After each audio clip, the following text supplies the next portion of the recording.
Hey gang, this is Fillmore, just letting you know that if you enjoy our podcast, quite frankly, a Howard Stern podcast, and you'd like to donate some money for the upkeep, or you want to request certain clips, please donate to our Patreon page at patreon.com/JimFix. That's JIMFIXX. You can donate as much as you want for as long as you want. There's absolutely no obligation. Everything, and then I would put on my underpants. And then I would sashay out. And then I'd parade around. And then, in order to feel more comfortable, we pretended I was at a gay club, walking around in just my underpants, and to see if everyone at the gay club enjoyed me. And when we voted on my underpants look, and that was really gay. You know, I was very gay. It sounds gay because it was just the two of you. Yeah. And then even Ralph said, you know, you don't need to keep parading around. Why don't you just try them on, and whatever ones you like, we can order. Right. He doesn't need to see you. Yeah. And I go, what's the matter? You don't want to see me? Joe, hi, you're on the air. Hey, man. Howard. Yeah. What's going on? And nothing. Listen, I think it's time you come out of the closet with Ralph. Oh, please. Because I know deep down, I mean that literally. All right, so I'm a homosexual. You're a sword swallower. Right. I'm a homosexual, you're right. Thanks, Howard. Right. What can I tell you? I'm caught. Good. In fact, that's good. That would be easy. I'd love to be gay. Be so goddamn simple. And then when people ask me about why I'm separated from Ira, just go, you know what? I'm gay. 20% of American men had at some time in their lives at least one homosexual experience. Now, you told me every man did. Yeah, well, every man has, but only 20% will admit to it. It's a pretty embarrassing thing. Every guy has at least had a sword fight. Now, wait a minute. Would you say that just because you had, and you want to believe that every man does? I never had a sword fight. Not a sword fight, but you had a homosexual experience. Yeah, well, yeah, if you want to call it that. I mean, I was a young child, of course. I think that's why you want to just label every man. Every man has had some kind of homosexual experience. I'm like, I watch every movie. I got to tell you, I had the same thing for a while. Like when I first started therapy, we kept asking me about like gay feel, like, you know, gay this, gay that. I go, listen, dude, let's cut that shit right now. I said, I got no problem with gay people. Dude, I'm not gay. Because, yeah, but, you know, you have to explore that side. And I go, bullshit. I'm not exploring that. I got no problem. Yeah, what do you mean explore? I like chicks, dude.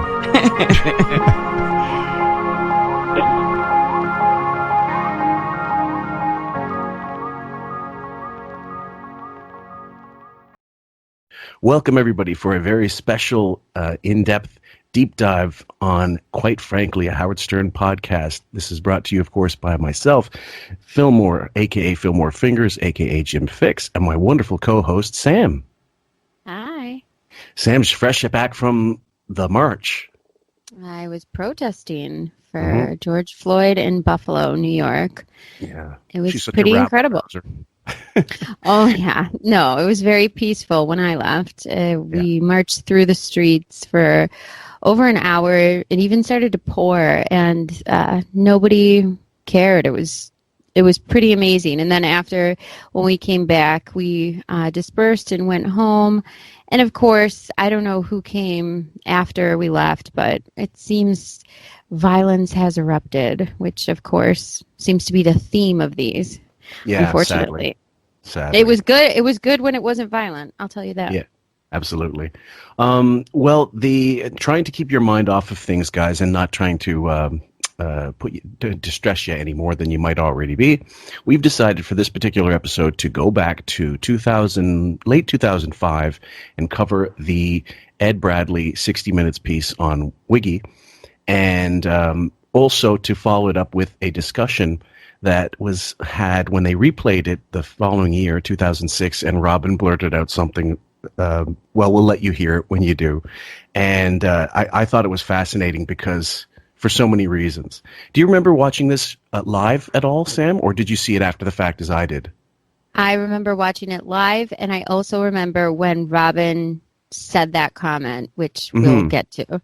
And I remember watching it live because, by the way, these type of specials back then meant something. It wasn't like it wasn't like now where, I mean, everything's special. It was just like. Well, the Ed Bradley interview was 60 Minutes interview, Mike Wallace especially. Those interviews were always produced so perfectly.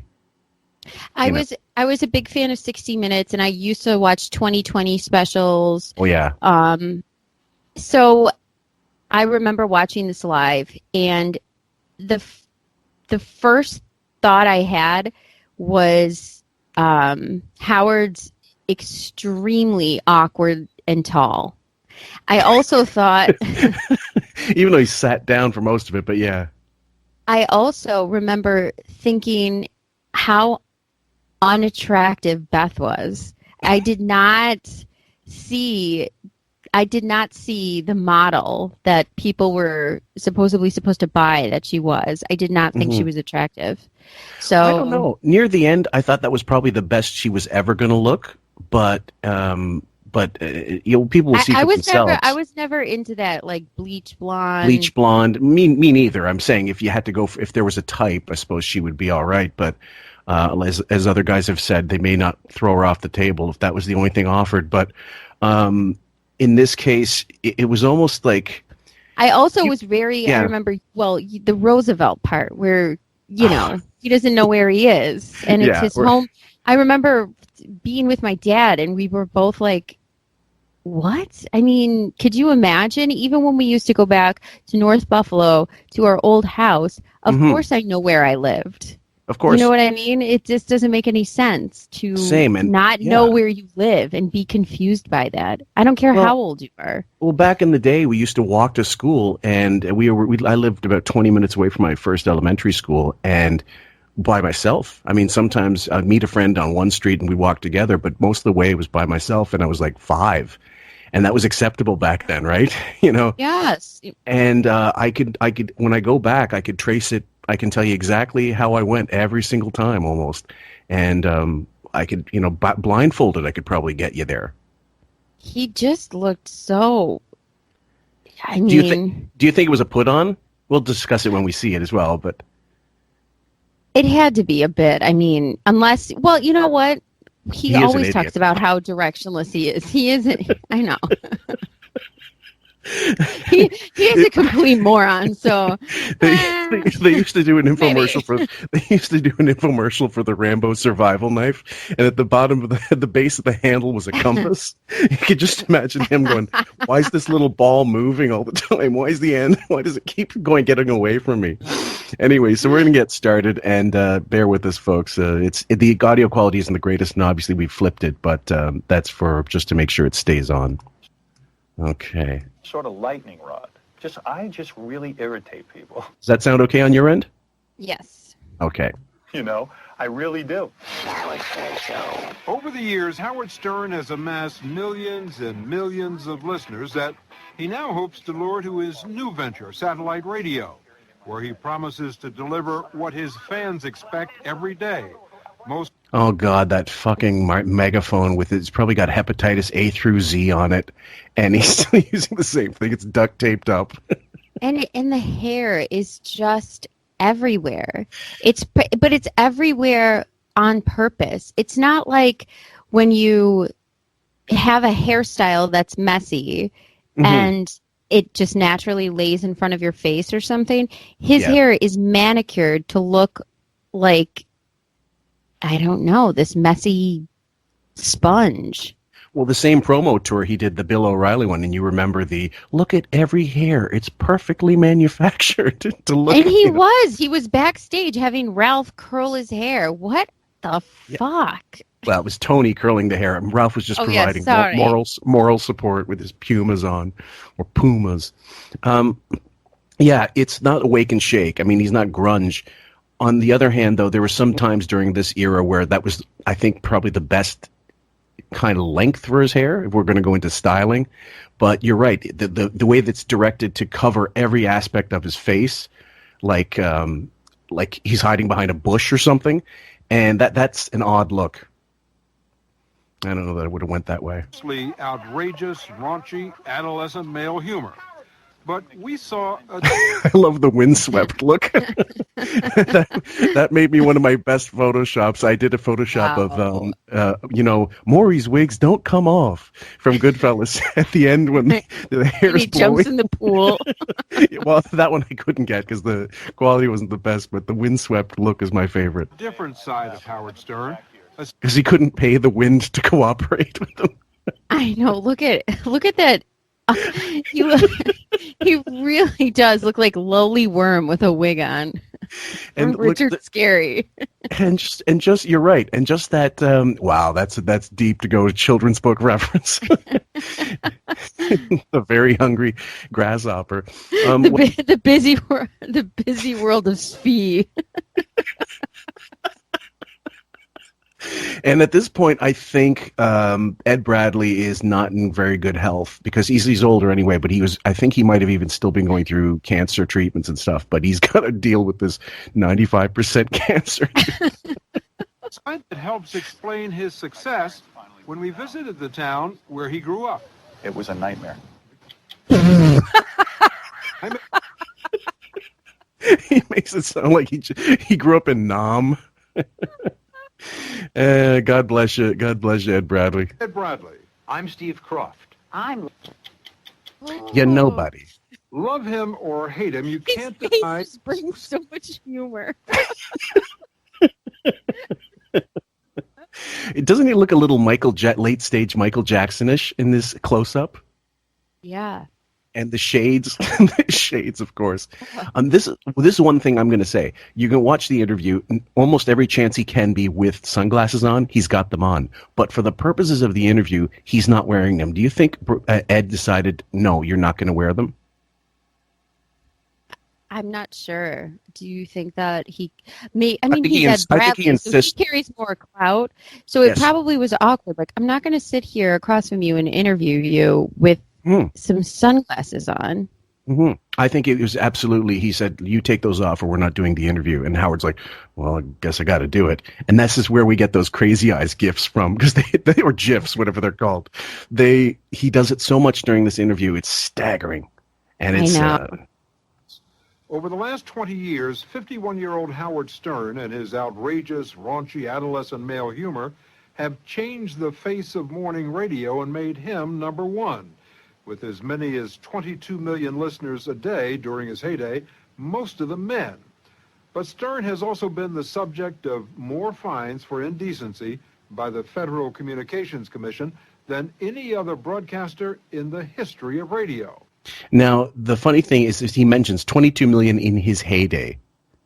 And I don't recall during the interview if they addressed the fact that he's leaving behind that audience. With as many as 22 million listeners a day during his heyday, most of them men.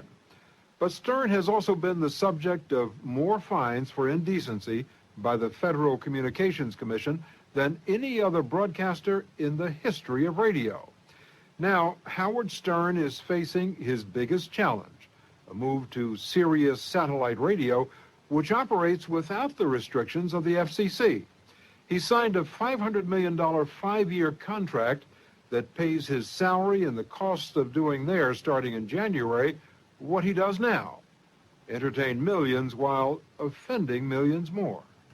Now, what people have to understand when they do go back into it, you can look on smokinggun.com, and they've got a copy of the original contract that was signed in 2004 with Don and Howard. And if you read through it, some things are redacted, obviously, but it gives you the running costs of who's going to pick up the cost for the studio. So it wasn't $100 million going into his pocket, but it almost was. Basically, they paid his corporation $112. And then from that corporation, they were paying all the, as far as I know, they were paying the staff salaries. Sirius, it was kind of a thing where he was in control of what people were getting. He absolutely knew what everybody was making. So every time that mythology, I don't know, I never knew what you made. Bullshit. He always knew. There was no incentive for him to do good beyond maybe a few years. I mean, what an awful, awful, awful deal. Honestly, Sirius is the stupidest company ever for paying him that amount of money. What dumb fucks. He needs constantly to, and it was funny, I was listening to a show from 2000 or whatever, and when he was ratings driven, the show was so much faster. It was amazing how fast they threw that ball around in studio. They had so many parts to it, too. There were so many different segments. You can just look back on Mark's Friggin' to... There were so many different aspects to the show. People coming in, multiple guests, multiple whack packers, multiple bits, phone calls, games, fights. I mean, it was incredible. And then it went from that... People, office people telling about their lives and what happened to them that weekend, whatever, and they could make it into a 20-minute bit. Now we're listening to... Roomba. Fucking Pills McGee horsey breaking her foot, trying to take litter down to her disgusting cat room. Hi. Yeah. Oh, God. Yeah. Go to our website, guys. Not our website, the Facebook group, rather, quite frankly, Howard Stern Podcast. And Sam posted this picture of Beth's Instagram. And then Cindy K-Sticks or whatever, I can't remember her name exactly. She posted a screen cap of, it was a video, right? It wasn't a picture. Right. So, and they explain the picture. So she has 3 kittens in this kitten room, and it's a screen cap of a video with shit, literal shit, cat shit all over the picture. There's after birth stains from the mother giving birth to the cat still on the blanket. There's litter everywhere. There's food, wet food in different places, just smudged all over the floor and all over the different items. It's depraved looking. It's disgusting. And I cannot believe she said, "Oh, my glamorous life." That room looks like it has at least 3 days worth of shit in the litter box, if not more. And the amount that's around it looks like even more. It's incredible. Did you send in a complaint to the the animal board? Who do you think I am? And do you think did you get any response or just an automated? I got an automated response that they received our email. Right. My email. They rolled it up and threw it in the trash. Like, listen, the power of Stern. Exactly.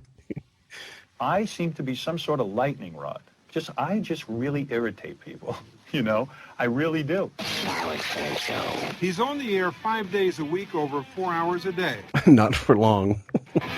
Part Animal House, part Man House, part Cat House. Hey now. Whoa, who's looking good today? His show is a steady stream of Stern's consciousness about anything going on in his mind and life. Appalling to some and addictive to others. Mother, when is the last time you had sex with father? Oh, my God. So it's 2006, 2005 in this case at the old studio. And 15 years later, there's nothing he's crutching on more than that fucking god-awful Ray impression. If he could put on her skin, he would. If she dies, do you think he'll also bring her ashes in and make fun of them like he did with Debbie Tays? You know I'm going to a tattoo parlor with Ed Bradley? You are? I'm getting a tattoo of Rosa Parks on my arm. Oh, God. Here you go. I would do anything to get a positive piece out of it.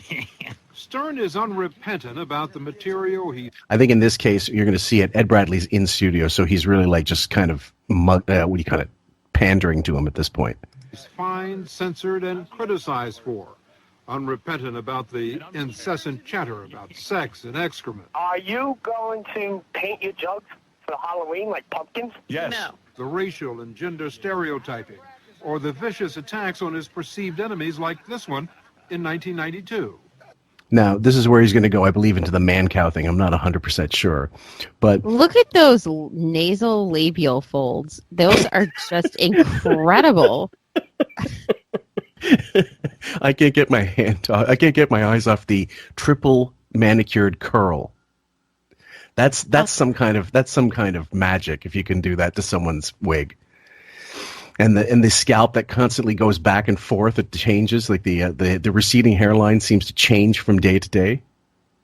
Oh, it's a lot. Communications Commission. I pray that his prostate cancer spreads into his lungs and his kidneys. I pray to you, Jesus, answer my prayers. Yes, that is me being outrageous. But the guy has prostate cancer. Yeah, you know what? I don't know that I would do that now. I'm older. But... Molder? And I blurt out anything in my head. Dangerous? Maybe. You know, do I say things afterwards that I regret? No. Because those are the... Okay, hold on. I had to stop that. This is the whole idea that this is the thing that's one of the things that's bothered me over the years. He wants to go onto this whole evolved narrative, like I've changed. You know, celebs, you can come in. I'm not going to ask you anything provocative except maybe talking about how to cut your baby's dick, and the financial repercussions of your mother's death. But then he goes on to that, like, remember a couple of years ago, the Wendy Williams rant. 40-minute rant of cunt. Like, even Ronnie and Fred would not have been able to keep up with that. And that's part of the evolved, that's the persona. That's the guy he's saying he's evolved. Explain how. You can't have it both ways. Look at Ed Bradley's face right now. This is the face of, when you're in trouble with your parents, like they're disappointed that, we got a call from the teacher today. They said that you were wishing prostate cancer travels and tumors throughout their body. What do you think about that? Oh, well, I'm older now. Except for I would be a teenager in school and learn my lesson. Howard's 51 for this. Older, I think. Hold on, 2002, 50, so 53 maybe. I think they said 51 when they started this, but maybe I'm wrong. Either way, 53, 51, who cares? It's early 50s. Yeah. He's saying, oh, I'm older now. What's the difference between being 2 years I don't ago. know, 20, 30, 40, 50? If I could forgive a teenager, maybe. Yeah, absolutely. Obviously. Yeah. But this?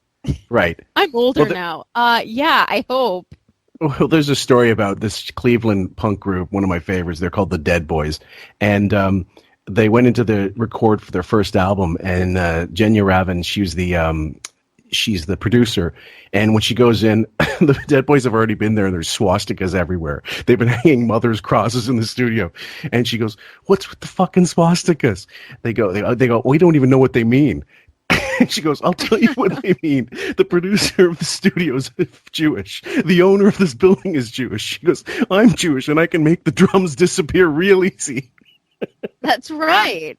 And there she says, I get it. They're young and stupid. They wanted to do anything that was bad, but not Nazism. She said, I grew up smack dab in a fucking concentration camp, and this is what I see. And but she says, I understand that was the nature of stupid youth, but Howard can't have that excuse at any point once he started hitting his stride. He knows full well. And look at Ed's face again. This is that face of like, huh? What? The teacher caught you fucking a toilet roll. 0.0. Let's listen to how old and wise he is. Come on, let's give him a chance. Yeah. And I share that with the audience. Let me ask you something. Did you ever wish anyone dead? Maybe as a kid. Okay. Exactly. I guess I'm still really angry and fired up, and I feel like my back is up against the wall. I will say vicious things. And rather than hide that, I would rather put that out on the radio and let someone see the full range of emotions. If you're going to be strong on the radio, you got to let it all out, even the ugly stuff. And you can't apologize for it. But you may have to pay for it. Well, he's not going to pay for it, first of all, guys. Let's remember that. That seems to get forgotten. The companies get fined for it. He never pays the fine and has never had to. And he's going to apologize later, everyone, to absolutely every single Hollywood elite there is. So don't worry. The apologies came right on coming. Absolutely. One after another. That carry Stern almost $3 million. With the FCC, you got to a point where you said, I can't stay on this radio anymore. Did they win? Did they get rid of you? You could choose to look at it that way. I don't. I look at it that I won. I go to a new medium. I'm uncensored. And for me, it's a checkmate. It's a blank check is really what it is. The thing is, and at that time I seem to recall that he was probably not going to start making any more big, huge paydays. He was going to get paid a lot of money to stay on terrestrial radio, but there's no way he would have got that kind of money when he was still at K-Rock. Plus, I have to be honest with you, people like O&A and they were talented, and the radio medium was changing in a way people could compete with Howard. He wasn't the end-all, be-all. I mean, he was very popular and probably the most popular, but there could have been some serious competition. So this was winning in so many ways. You saw that picture I posted of from 19, I can't remember, it was 92 or 94 even, and that Lisa G and the show that she was doing with Ed Lover was beating Howard in the ratings. And even the other one with Judy DeAngelis was beating him. 1010 Wins was beating him. So at any given book, he was not always number one. That's the fallacy he wants you to think that, we were always number one. Bullshit. Please, Simpson. Stern took us to Manhattan-based Sirius for a tour of his new digs. See, you got like famous people sitting around here. It's very exciting. That nobody will ever see because you're hiding out. You're literally hiding out in Hitler's bunker. It's seriously insane. It's insane the way that he's away from everyone else. This whole, look at all the commotion and people. He wants no one to see him. He's like Bruce Wayne, gay Bruce Wayne. This was before he decided to make the standing order to taser anybody in the hallways that when he's going down. But do you remember, was it, who was the guy? Steve Harvey? When he put out that memo about his staff, like don't approach me in the hallways and stuff. I think after that he decided that's the way I'm going too. He did say it was before that even he wanted the hallways cleared because people were coming at him. But these are all, even the later one he did with Anderson Cooper, or was it Katie Couric? I can't remember. But the book tour, this last book tour. He made it look like, okay, guys, I'm going to walk through the halls and we're all going to look like we're one big team. Meanwhile, you turn off the camera, he was probably throwing stuff at them. They were scared to death to talk. He Jason said, admitted that on the air. Why wasn't anyone lively or saying anything funny or contributing to the piece? And they were like, we were scared to death. We got the warning not to say anything. So yeah, that's them saying, Marcy Turk said, leave him, don't even fucking go near him during this thing. Without saying it, you know what I mean? Sirius has over 2 million subscribers who have bought a satellite radio and paid these horrible fucking products. I asked about this in the group and I said, did anybody ever have a good experience with Sirius products? And no, there was the shittiest plastic crap. Not one. And broke down, and the connections would fade when they did go on, and on a clear day, you'd still lose the fucking signal. $12.95 a month to listen to more than 120 channels of music and talk. The content is not regulated by the FCC. Does that mean that there'll be more profanity, more explicit sexual content? I think so. I look forward to exploring that. I don't look at those eyes. I'm about being funny. If I can make a joke. You are? I will. But for the most part, that can get awfully old and boring. You've got to draw your own personal line. This is a new frontier. And do you have a line that you won't cross? Sure, there are things I won't do on the radio. I mean, the next logical question is, well, what won't you do? I said, well, you got to find out when you're on the air. In other words, you're going to pay for a fucking subscription. But now I get the whole sell. Now here he's going to go through the studios. So this is obviously still in the planning stages. But don't you find this if we were thinking of doing a fashion show, this is a decent look for him, isn't it? I mean, it's of the time, and there's nothing really you can say about it that's bad or good. It's just fine. He's got the Poland Spring bottle. My console will be here. Stern will have 2 24-hour channels that will air his radio show, as well as other programming he's developing. Yep. He seems to move around a lot better. Like, it looks like, how when in the Tin Man, and he's like, oil, and that's like how he is now. And then when they start squirting him, and they're like, pss, pss, pss, pss, and then he's like, oh. He just starts bending and moving. That's what he's a little bit more mobile now. But now he's really just like, holding the ask, and they're like, what did he say? Pay no attention to that manatee behind the glass. That he says will be Howard-centric. Why do you think your audience wants to hear Howard and all things about Howard 24 hours a day on 2 different channels? No, they're not going to hear all things about Howard. It's going to be programming with my sensibility. It will be outrageous. We have a woman, for example, who's starting a show this week. Her name is Heidi Cortez. I can't. Anytime, when you say Heidi Cortez, it just makes me go,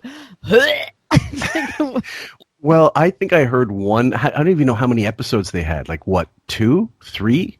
And then they got rid of it because it was essentially porn, wasn't it? It's just so dumb. Nobody cared about it. In 2006, who was going like, I can't wait to listen to porn? It would be like, you could jerk off to YouPorn or whatever, X-Hamster, or you could just go straight down the hallway and put your ear to someone's door and hope they were having sex. And jerk off in the hallway. Is very good at phone sex. And her job is to put the audience to sleep at night. And she will have phone sex for a half hour with a member of the audience, and it's called Tissue Time with Heidi Cortez. You might as well be calling Miss Cleo next. Look at Ed Bradley. You saw that reaction in Ed Bradley's face, and we're just laughing. Oh, Jesus Christ. What a dumb fucking idea. Ed, you don't understand this stuff. To understand Howard Stern, it helps to go back to Roosevelt, Long Island. Wow. It's cruel to laugh at his child photos, isn't it? Oh, God. Whoa. He grew up, that's never feeling good. He was raised. I know it's cruel, guys, but everybody has kid pictures that they don't particularly care for. God, some of the fashion I wore as a youngster was horrendous, but I don't know if this kid was ever attractive. I don't know at any point.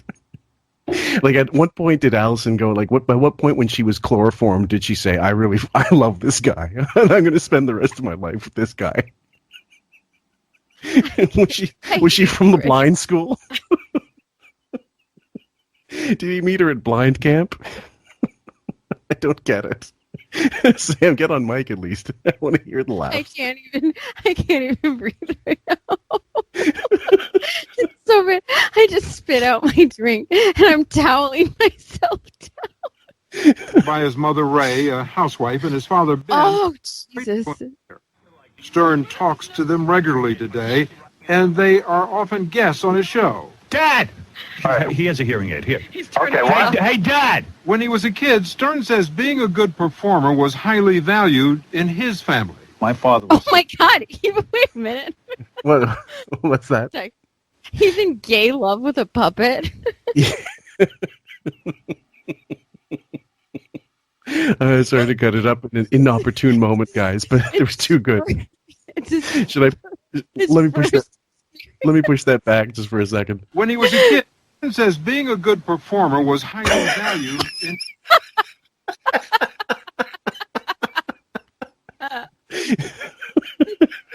He's in heaven.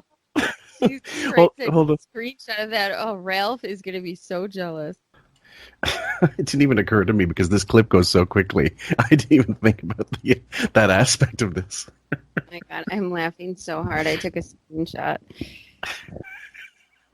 I should do one too. Hold on. So fucking terrible. He's got the same. That's the same look that he gave when someone has a picture of him from AGT with his glasses up, and he's going.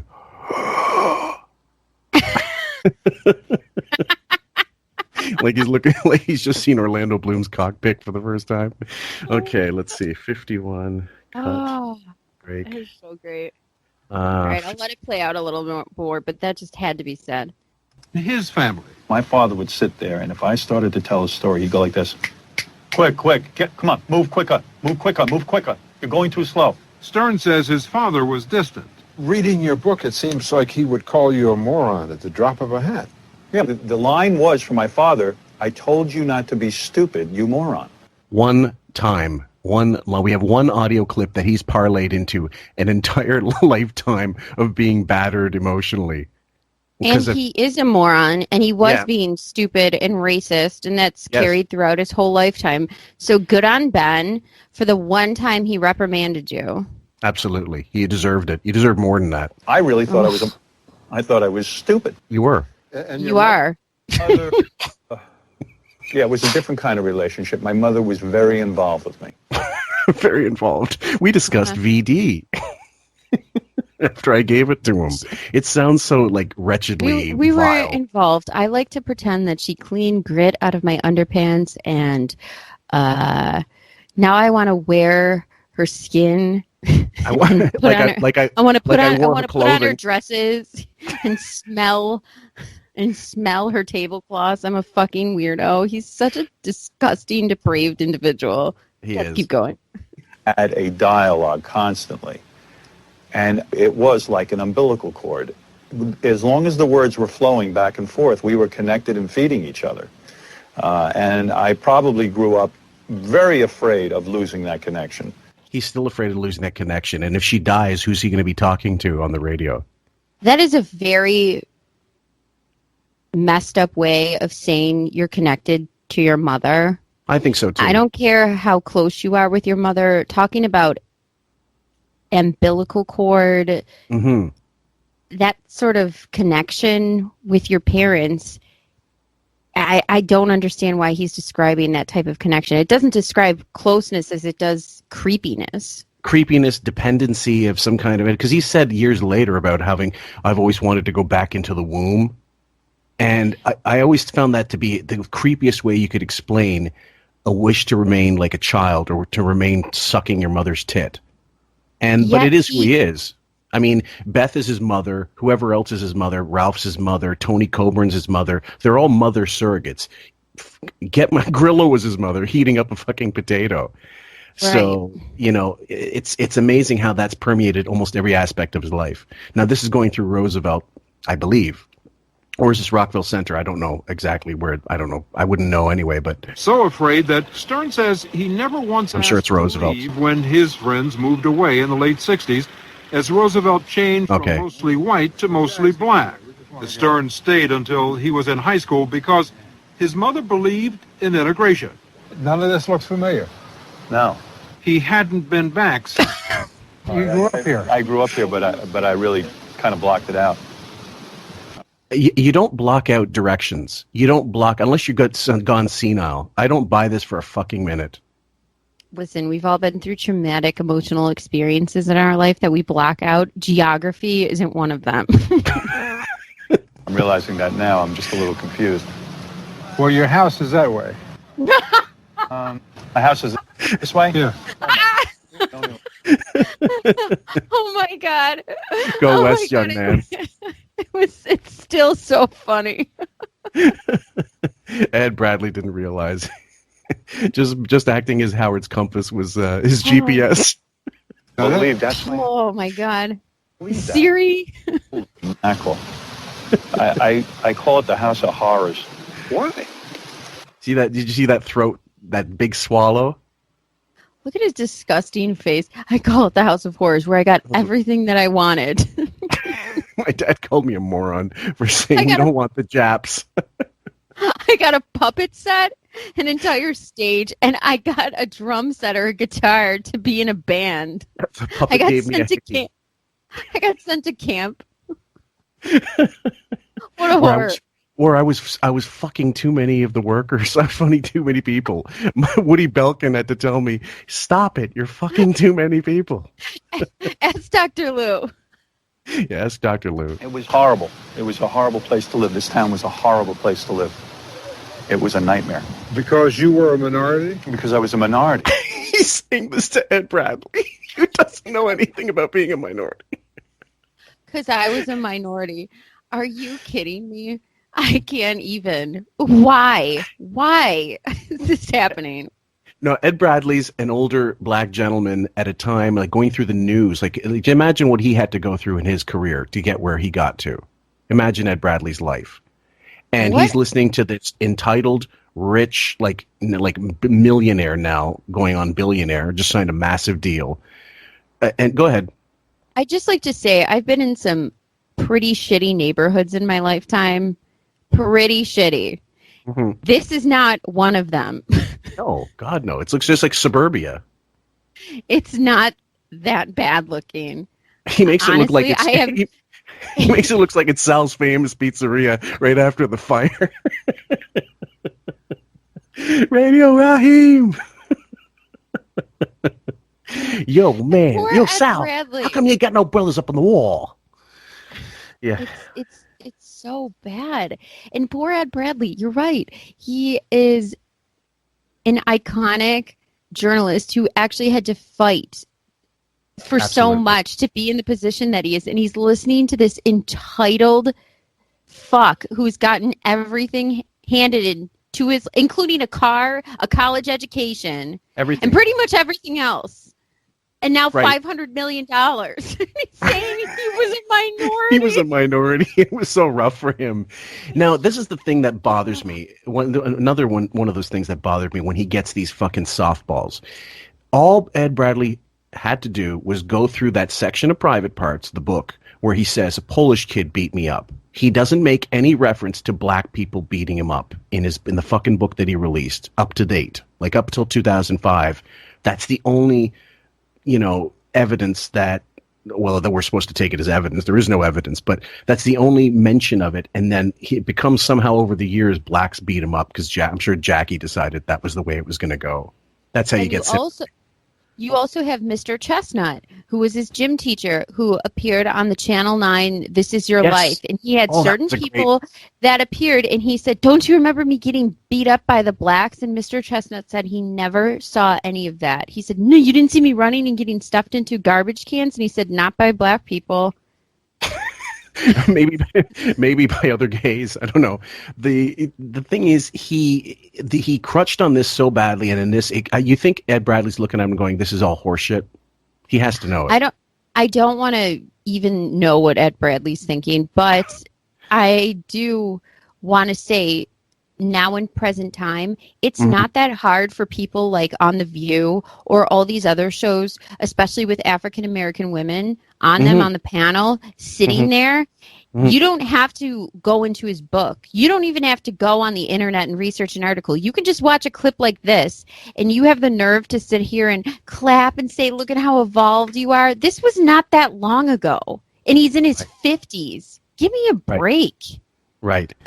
And that, Stern says, left him isolated and alone. And my mother wanted to prove a point. My mother said, we cannot run from black people. But Mom stayed in the house all day, and she sent me into Roosevelt High School. And I had a whole different experience. I was a kid, and I had to fend for myself. Now, okay, here's the thing. He gives crap to the white families for leaving, but he's now, like, if he's supposedly, according to his now bullshit narrative, that he's being beaten up by blacks, why wouldn't he say, I'm prejudiced against blacks, because they're the ones that went after me?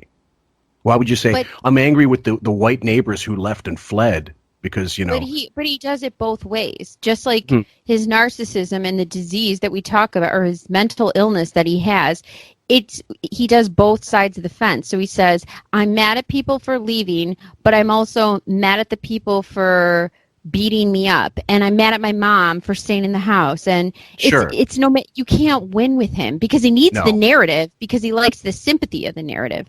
But here we go. So it's like, all sides of the coin, no one's winning.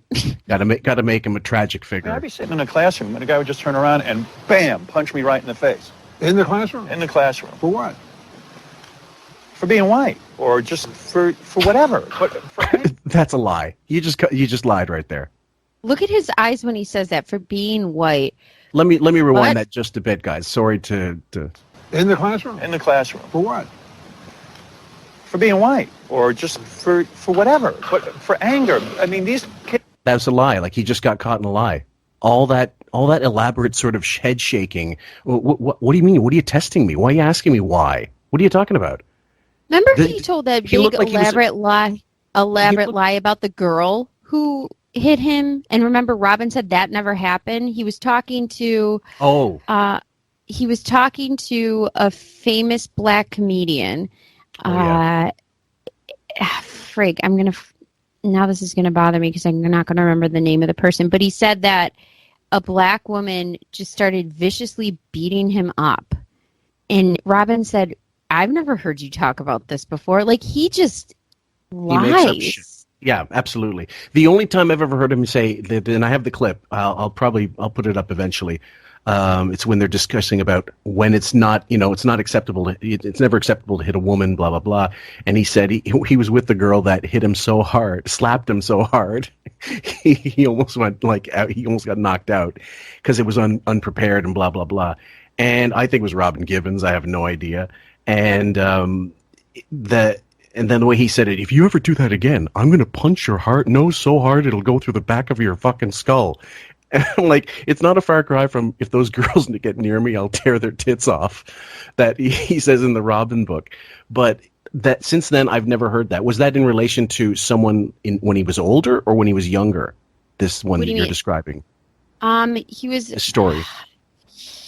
It was older. It was during the serious years. I do remember that, but I remember Robin saying that's a lie, and he was like, "Why would that be a lie?" Yeah, I'm gonna get so mad that I can't think of who the comic was that he was talking to. Well, we'll look it up later, and I can insert it like I did with the NPD episode. I added a few cliff notes to the video. Kids were angry, man. What did you take away from here that you have with you today that you use in your program? Oh my God! It's the way I relate to the world. There's a general distrust. There's a lot of fear. There's also a tremendous sense of humor too. But so all this stuff created humor in his life. This is such mixed bullshit. I also think if you're in a neighborhood where your parents say, "We're not leaving, we're making a point, we want integration, we want to stay," wouldn't that imply that you have trust in the community, that you want a better place in society, you want to make the community better, you want to be a part of it? So why would he have such distrust towards people, minorities, actual minorities? This is what I don't understand. It doesn't make any sense. And also, why wouldn't you gain the same kind of values as your parents for trying to be that progressive? And why wouldn't you carry that forward? Okay, yes, if you were really beat up, but there's no evidence that he was ever fucking beat up by minorities. I mean, except for the Polish kid.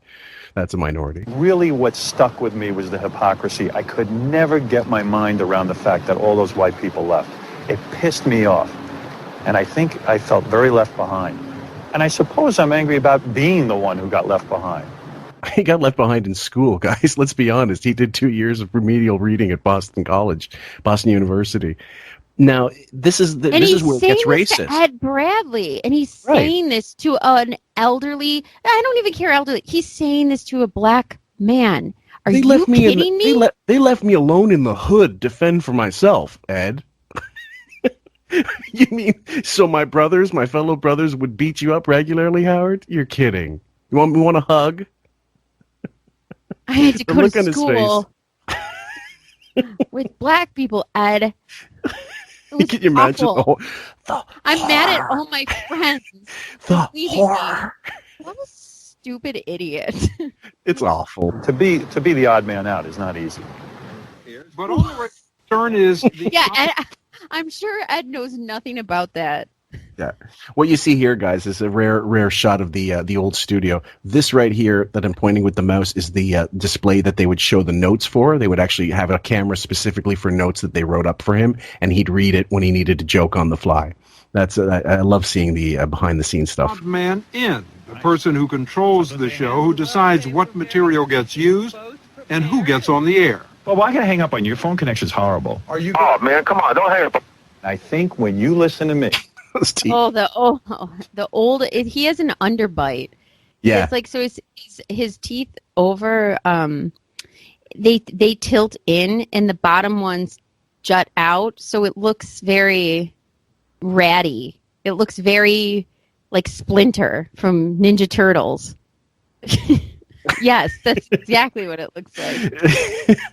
Splinter. I didn't think this is the first to get a Teenage Mutant Ninja Turtles. And then meanwhile, everybody's on the streets looking like Shredder. You're in the club. We're not the guy in Roosevelt High School being goofed on when we're all together. We're strong, we're together. Some of us are misfits, some of us are outcasts. And we can admit our insecurities, and we can laugh about them and have a great time. He is surrounded by loyal staff who help him create the intimacy of an out-of-control, freewheeling locker room. Sal is acting like such a jerk out in the hall.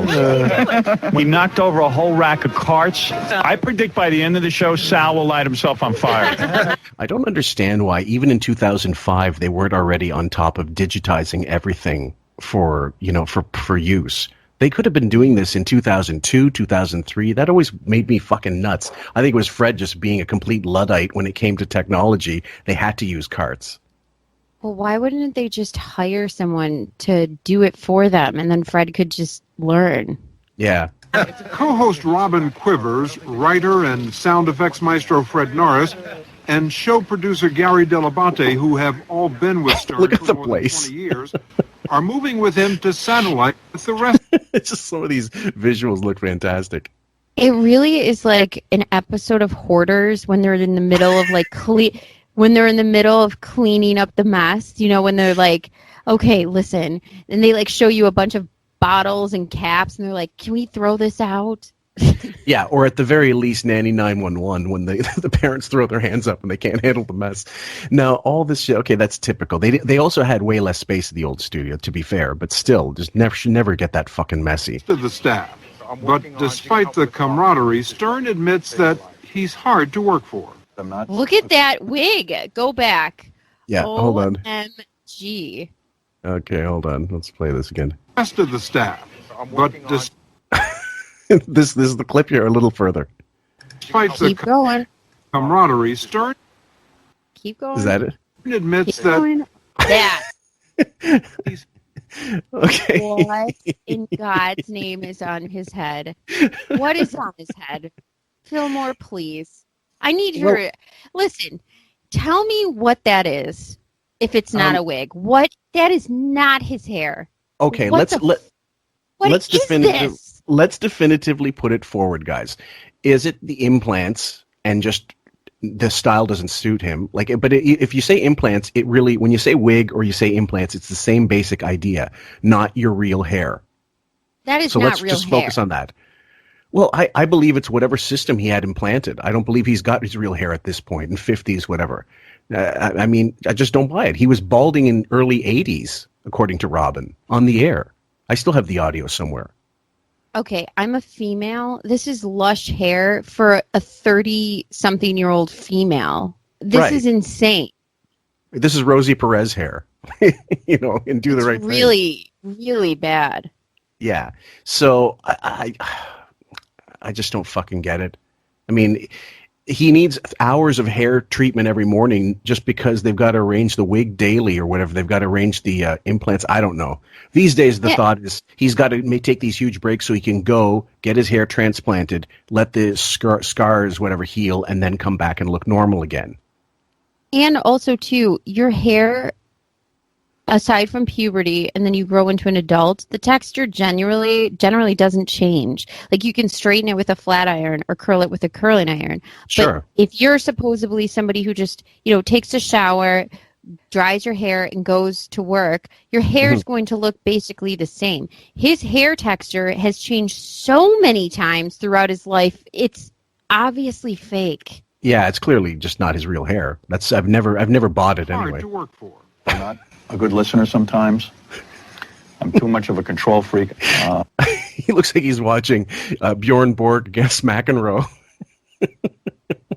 Oh, Jesus Christ, those eyes darting. God, it's Pong. Yeah. I'm learning to be better. I was so caught up in just getting the job done that I would miss out on the human. The human aspect. The human. aspect of this. There was a connection missing. But I truly love those people I work with, and I appreciate everything they do for me. Okay, before we go into that, yes, Sam, you wanted to say.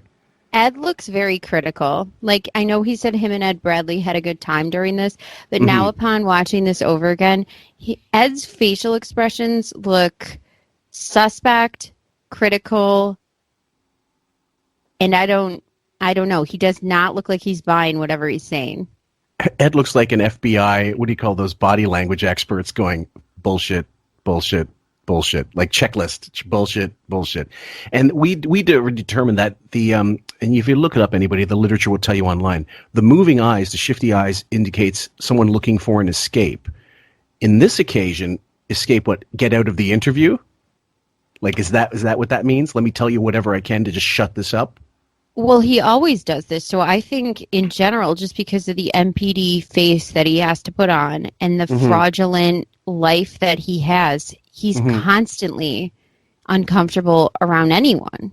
And also, he doesn't have those shades on, and those eyes are darting. Now, mind you, there were shades he was wearing around this time. You could still see the eyes darting, so I don't know why he didn't go for a full block sun, like Ray-Bans or whatever the fuck, to cover completely, because he looks like some kind of cornered rat, you know. Yeah, it's very...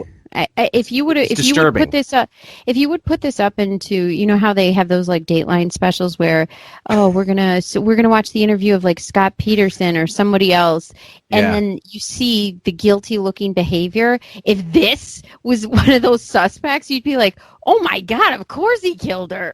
Yeah, or that RMC corporal who was cross-dressing and then started killing the women he was stalking in camp. Did you ever see that one, that interview? I did see that. Fascinating piece of footage. And I just don't say it enough. Yeah, you get emotional about this. Yeah, I do. I really feel that I could have been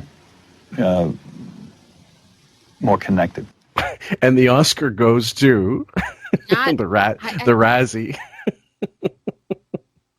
That was some of the worst acting I've ever seen. I'm going to play that again because, guys, you got to see that because, you know, I could have been more connected to the people I work with. Go ahead. And let's keep in mind, well, he's having this mea culpa. Scott Salem's wife never got $1. Neither did Scott. He's fired. And that was way later. Let's be fair, but still. Right. No, but I'm saying he's having this realization now. So why wouldn't you have this realization in 5? So he's having this realization, and he realizes he wants to be more connected, and he supposedly feels really bad. Let's see how he treats his staff in the next 20 years. Oh, I'm sorry. What? Yeah, exactly. Well, what it is he's seen these interviews all his life. He's watched 60 Minutes all his life. He knows there has to be a moment there where you break down, you cry, you get emotional, whatever. Do you remember the Johnny Carson one with Mike Wallace, which was also amazing? And he goes after, he says, you know, I wouldn't make fun of so-and-so because we found out he had a drinking problem. And Mike Wallace goes, of course, it takes one to know one. And he goes, you're cruel. And he doesn't really break down, but he does explain about his problems with alcohol, which was fascinating. Yes. And he didn't go whole hog, but he was more, he let people in more than Howard's doing now, because this is all crap, right? What we know from Wiki, we know this is all bullshit. Anything Johnny Carson did genuinely for emotion, you felt it. I mean, absolutely. You just knew it because it was so rare. Mm-hmm. I was just watching, just as a side note, I was watching the farmer from Toulon, Idaho, I think it is, and he's like 97 years old, and on the Carson show, and an active farmer. And it's one of the most charming episodes you'll ever see. And he brings out his girlfriend who's like 90 or whatever.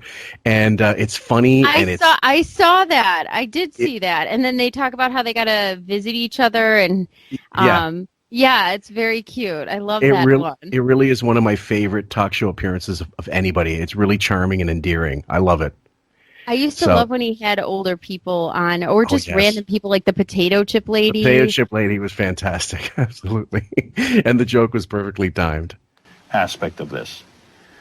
There was a connection missing. But I truly love those people I work with, and I appreciate everything they do for me, and I just don't say it enough.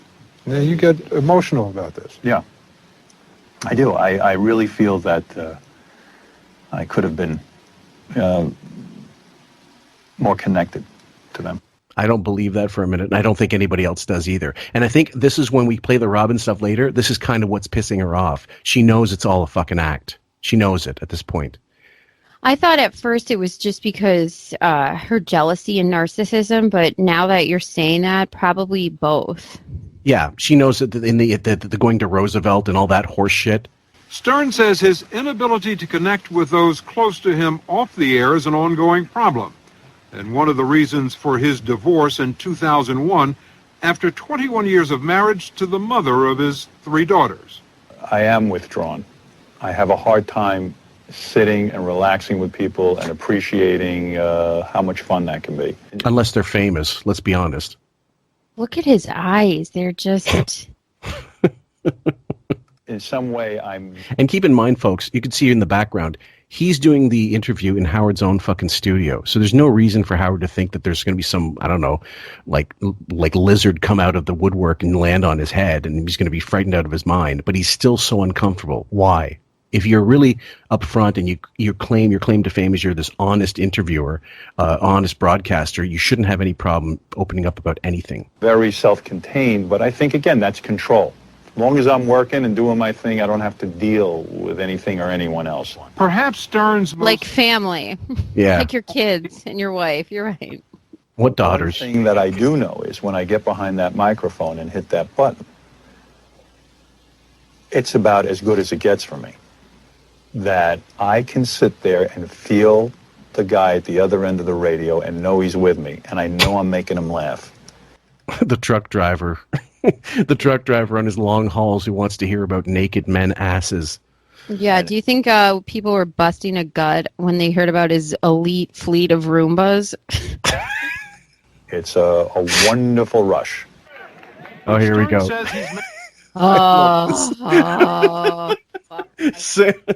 Sam's exhales are now legendary. Oh my god.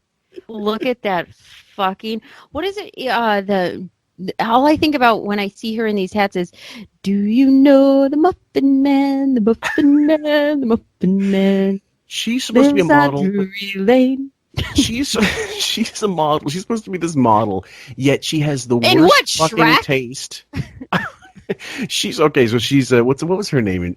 What's the name in Shrek? The female ogre. Fiona, yeah. So she's Fiona in Shrek. She's never had good style. She's such a rube, and him too. The two of them don't know how to fucking dress. I'm not Mr. Blackwell, but I know this. Like, she just looks uncomfortable in anything she's wearing. Making some progress on the relationship front.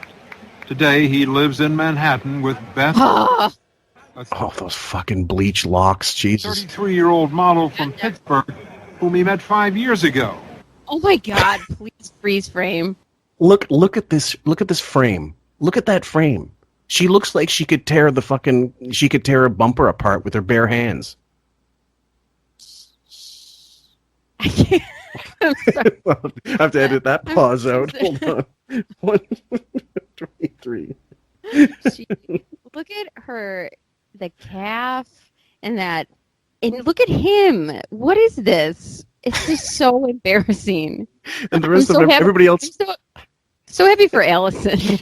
Everybody's standing. Those two idiots sitting down in front of the Knicks. She told us her mother wasn't very happy about it. My mother is a super conservative Catholic woman. Watch him. Who?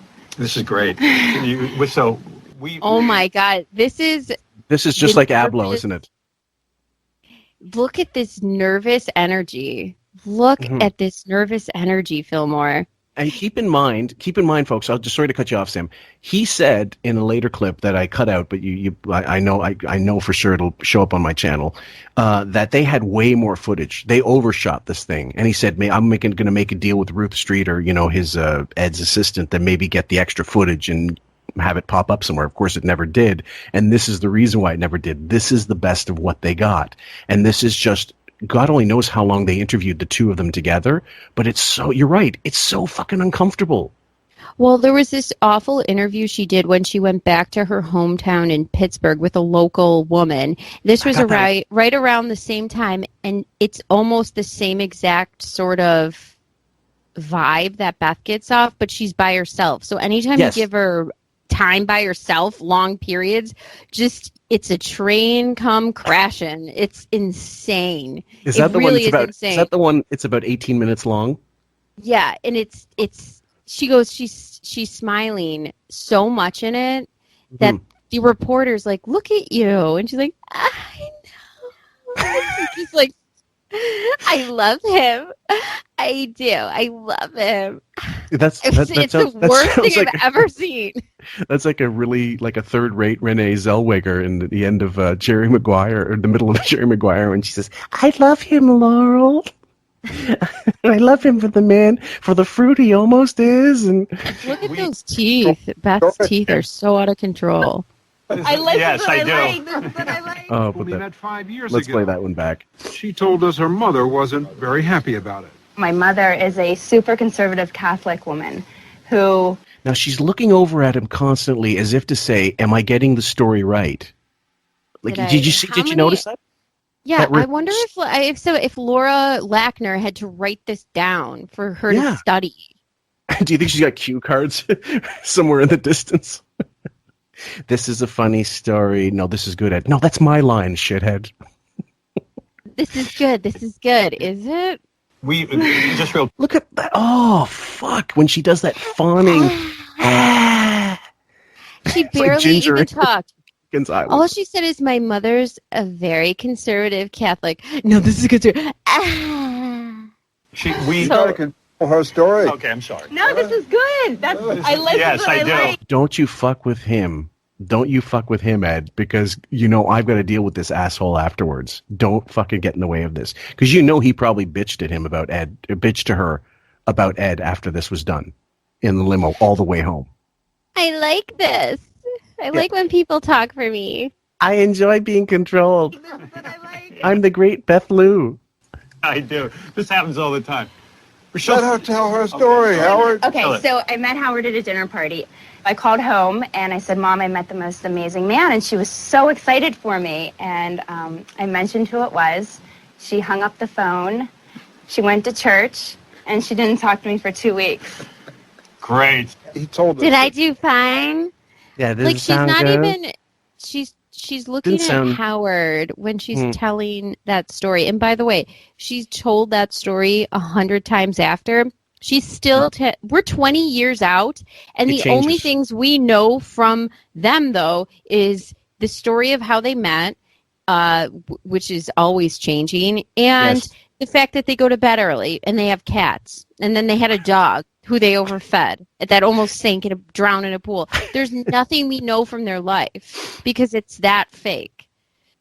Well, and if a story is well rehearsed, you shouldn't have to look for approval. If you know what you're going to say, you just say it. I mean, everybody has their favorite stories they love retelling and telling, and you should be a master of it at that point. And so, who knows? I guess it's just nerves. And I'm thinking they had to do this again and again and again for them to get it right. I'm certain of it.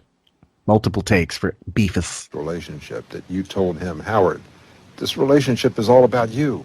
Oh, I think I knew that from day one. I'm okay with it. Okay. It's all about him, Ed. We watch TV, what he wants to watch. We eat. We wake up at 5 o'clock in the morning. We go to bed at 8. I love it, though. It's my life. So it's exactly like that Ablo clip, but 2 years earlier.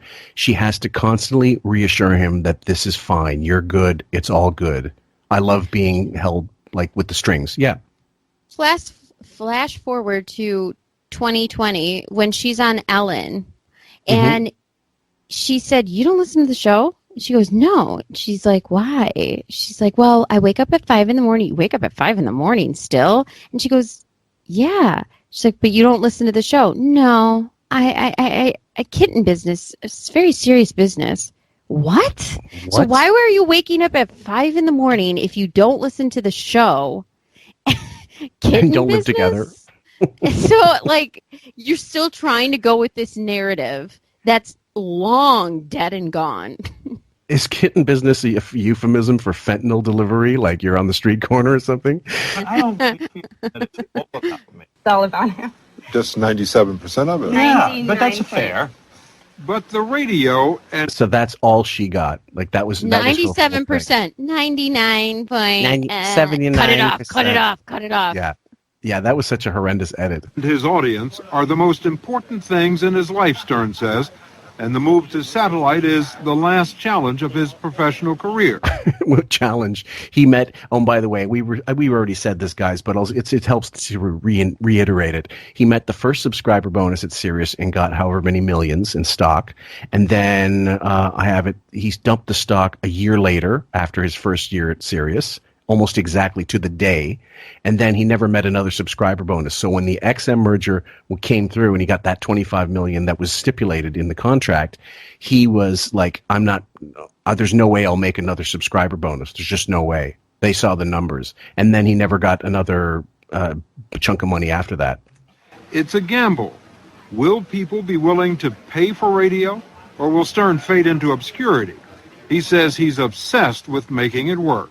I think I'm probably a little too desperate to be successful. You are successful. Yeah, but I told you. A contract for $500 million over 5 years. That will never mean a thing to me. I will never feel successful. I hate that fucking traveling line. I'm not successful, whatever. Again, Sam, this is just the story, the bullshit thing. He wants to appear kind of humble, but there's no humility in that sound. There's no... He's still having this conversation to this day with, he just had Seinfeld in, and they had to have a discussion about his career, and Jerry wanted to discuss it with him. I can't believe you still don't realize you need to retire, and it's done. It's over with. There is no relevance to your career anymore. You're nothing. You really are nothing. You shit on your... Well, I mean, I don't understand how he doesn't see it. You did everything you have to do. Seinfeld's whole motto is no loitering in your career. So you are always on top. You are always fast-moving. You're ahead of the curve. Howard's is park here forever. And it's like... It just doesn't work. You're done. Just move the fuck on with your life. Howard, you've had a successful book, a successful movie, successful DVD, a successful radio program, #1 in I don't know how many markets. You've changed morning radio. And now you're going to satellite radio for $500 million over the next 5 years. You're not successful. Now, this is the thing also I really, it annoys me. They only go surface. They don't really go deep into the truths of all these things. The movie was not successful. The DVD, I'm sure, was, absolutely. I'm sure it made money. More money than the film when it was theatrically released. And then also, you change morning radio. Okay, sure, fine. But get the stuff right. You can just tell, Ed doesn't know what we know.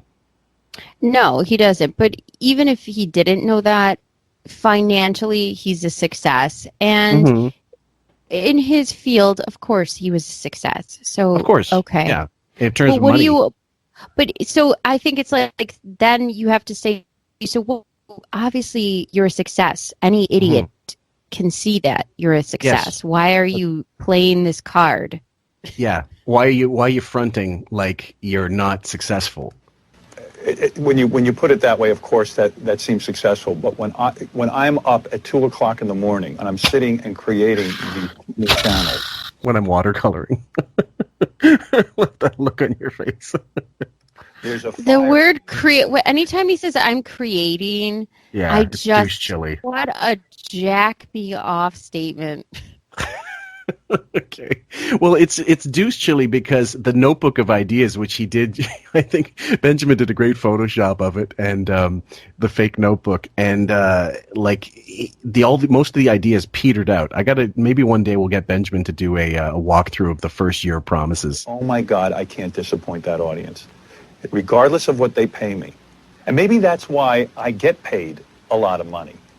When you hire me, you hire a nut who is going to work 24 hours a day for you and never, ever burn his audience. No more Fridays. This is also, by the way, he is not even announced about not working Fridays.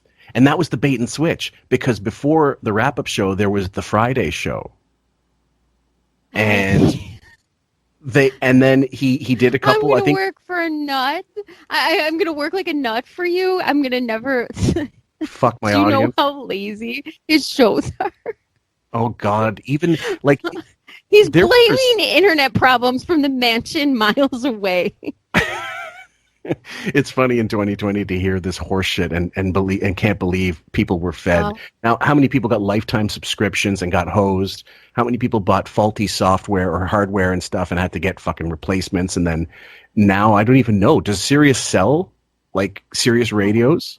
I just have the app. I don't know, but I do know, or you get it into your car. So like now you can just program the XM. There's a button in your car that says XM.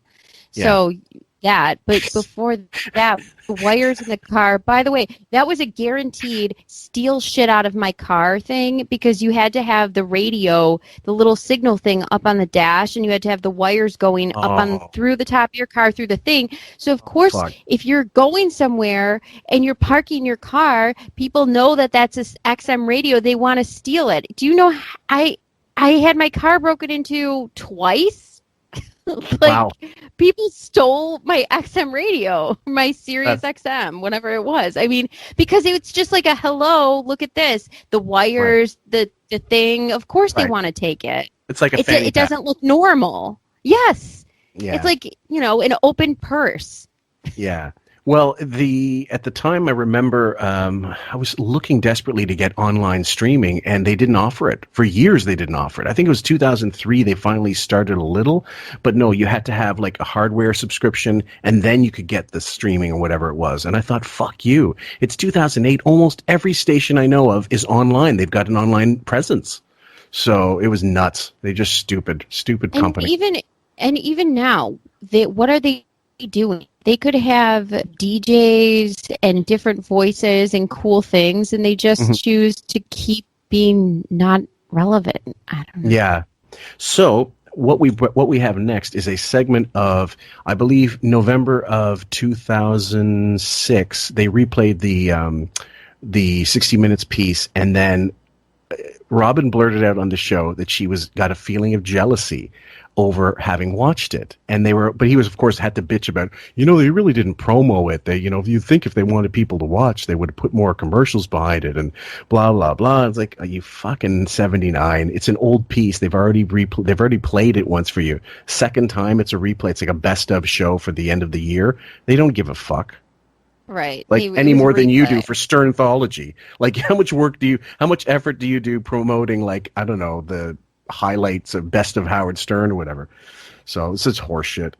But you remember when you heard it initially, what your feelings were when Robin said that? Were you shocked? I mean, not shocked. When she said it, I wasn't shocked she acted jealous, but I was shocked the way she acted disgusted. Mm-hmm. Well, I think I was a little. I remember feeling like, oh wow, that's like a disgust. It's not just a jealousy. It was a disgust. Right. We're going to start playing it, guys. So we won't just we'll expound while it's playing, so you can have all the fun with us. So here we go. Another thing happened to me while I was, I guess maybe it was the beginning of the show, and they were saying, and tonight on 60 Minutes, and they went through the whole thing, and Ed Bradley with Howard Stern. Right. And I was like, ugh. And I got a twinge of jealousy came over me. And I was like, whoa. Jealousy? What do you mean? That's very honest. Wow. What do you mean jealousy? I was like, they're doing a story on him. Oh, you got jealous of me? And I was like, what is that all about? Okay, so initially, when I heard this the first time, and it was just sort of a throwaway, I was listening through that particular day to get some other clips, and it just kind of came on. I wasn't paying attention to it, and then I go, wow, this is amazing. It's not very often that she has that unleashed sort of admitting that she thought negatively of him. I almost think it's jealousy now that I'm hearing it back, and I think that it's full disgust, because she's making that disgust noise over and over. That's a narcissist getting upset at another narcissist's success. And when you read through that we just finished his success is her success. She can't see that. She wouldn't be, and he wouldn't be, without one or the other. So she has every right to feel disgusted, because he's sitting there with the prime, the interview with Ed Bradley, complaining about how he's a minority. Yeah. Meanwhile, you're you're where you are because of minority, Howard.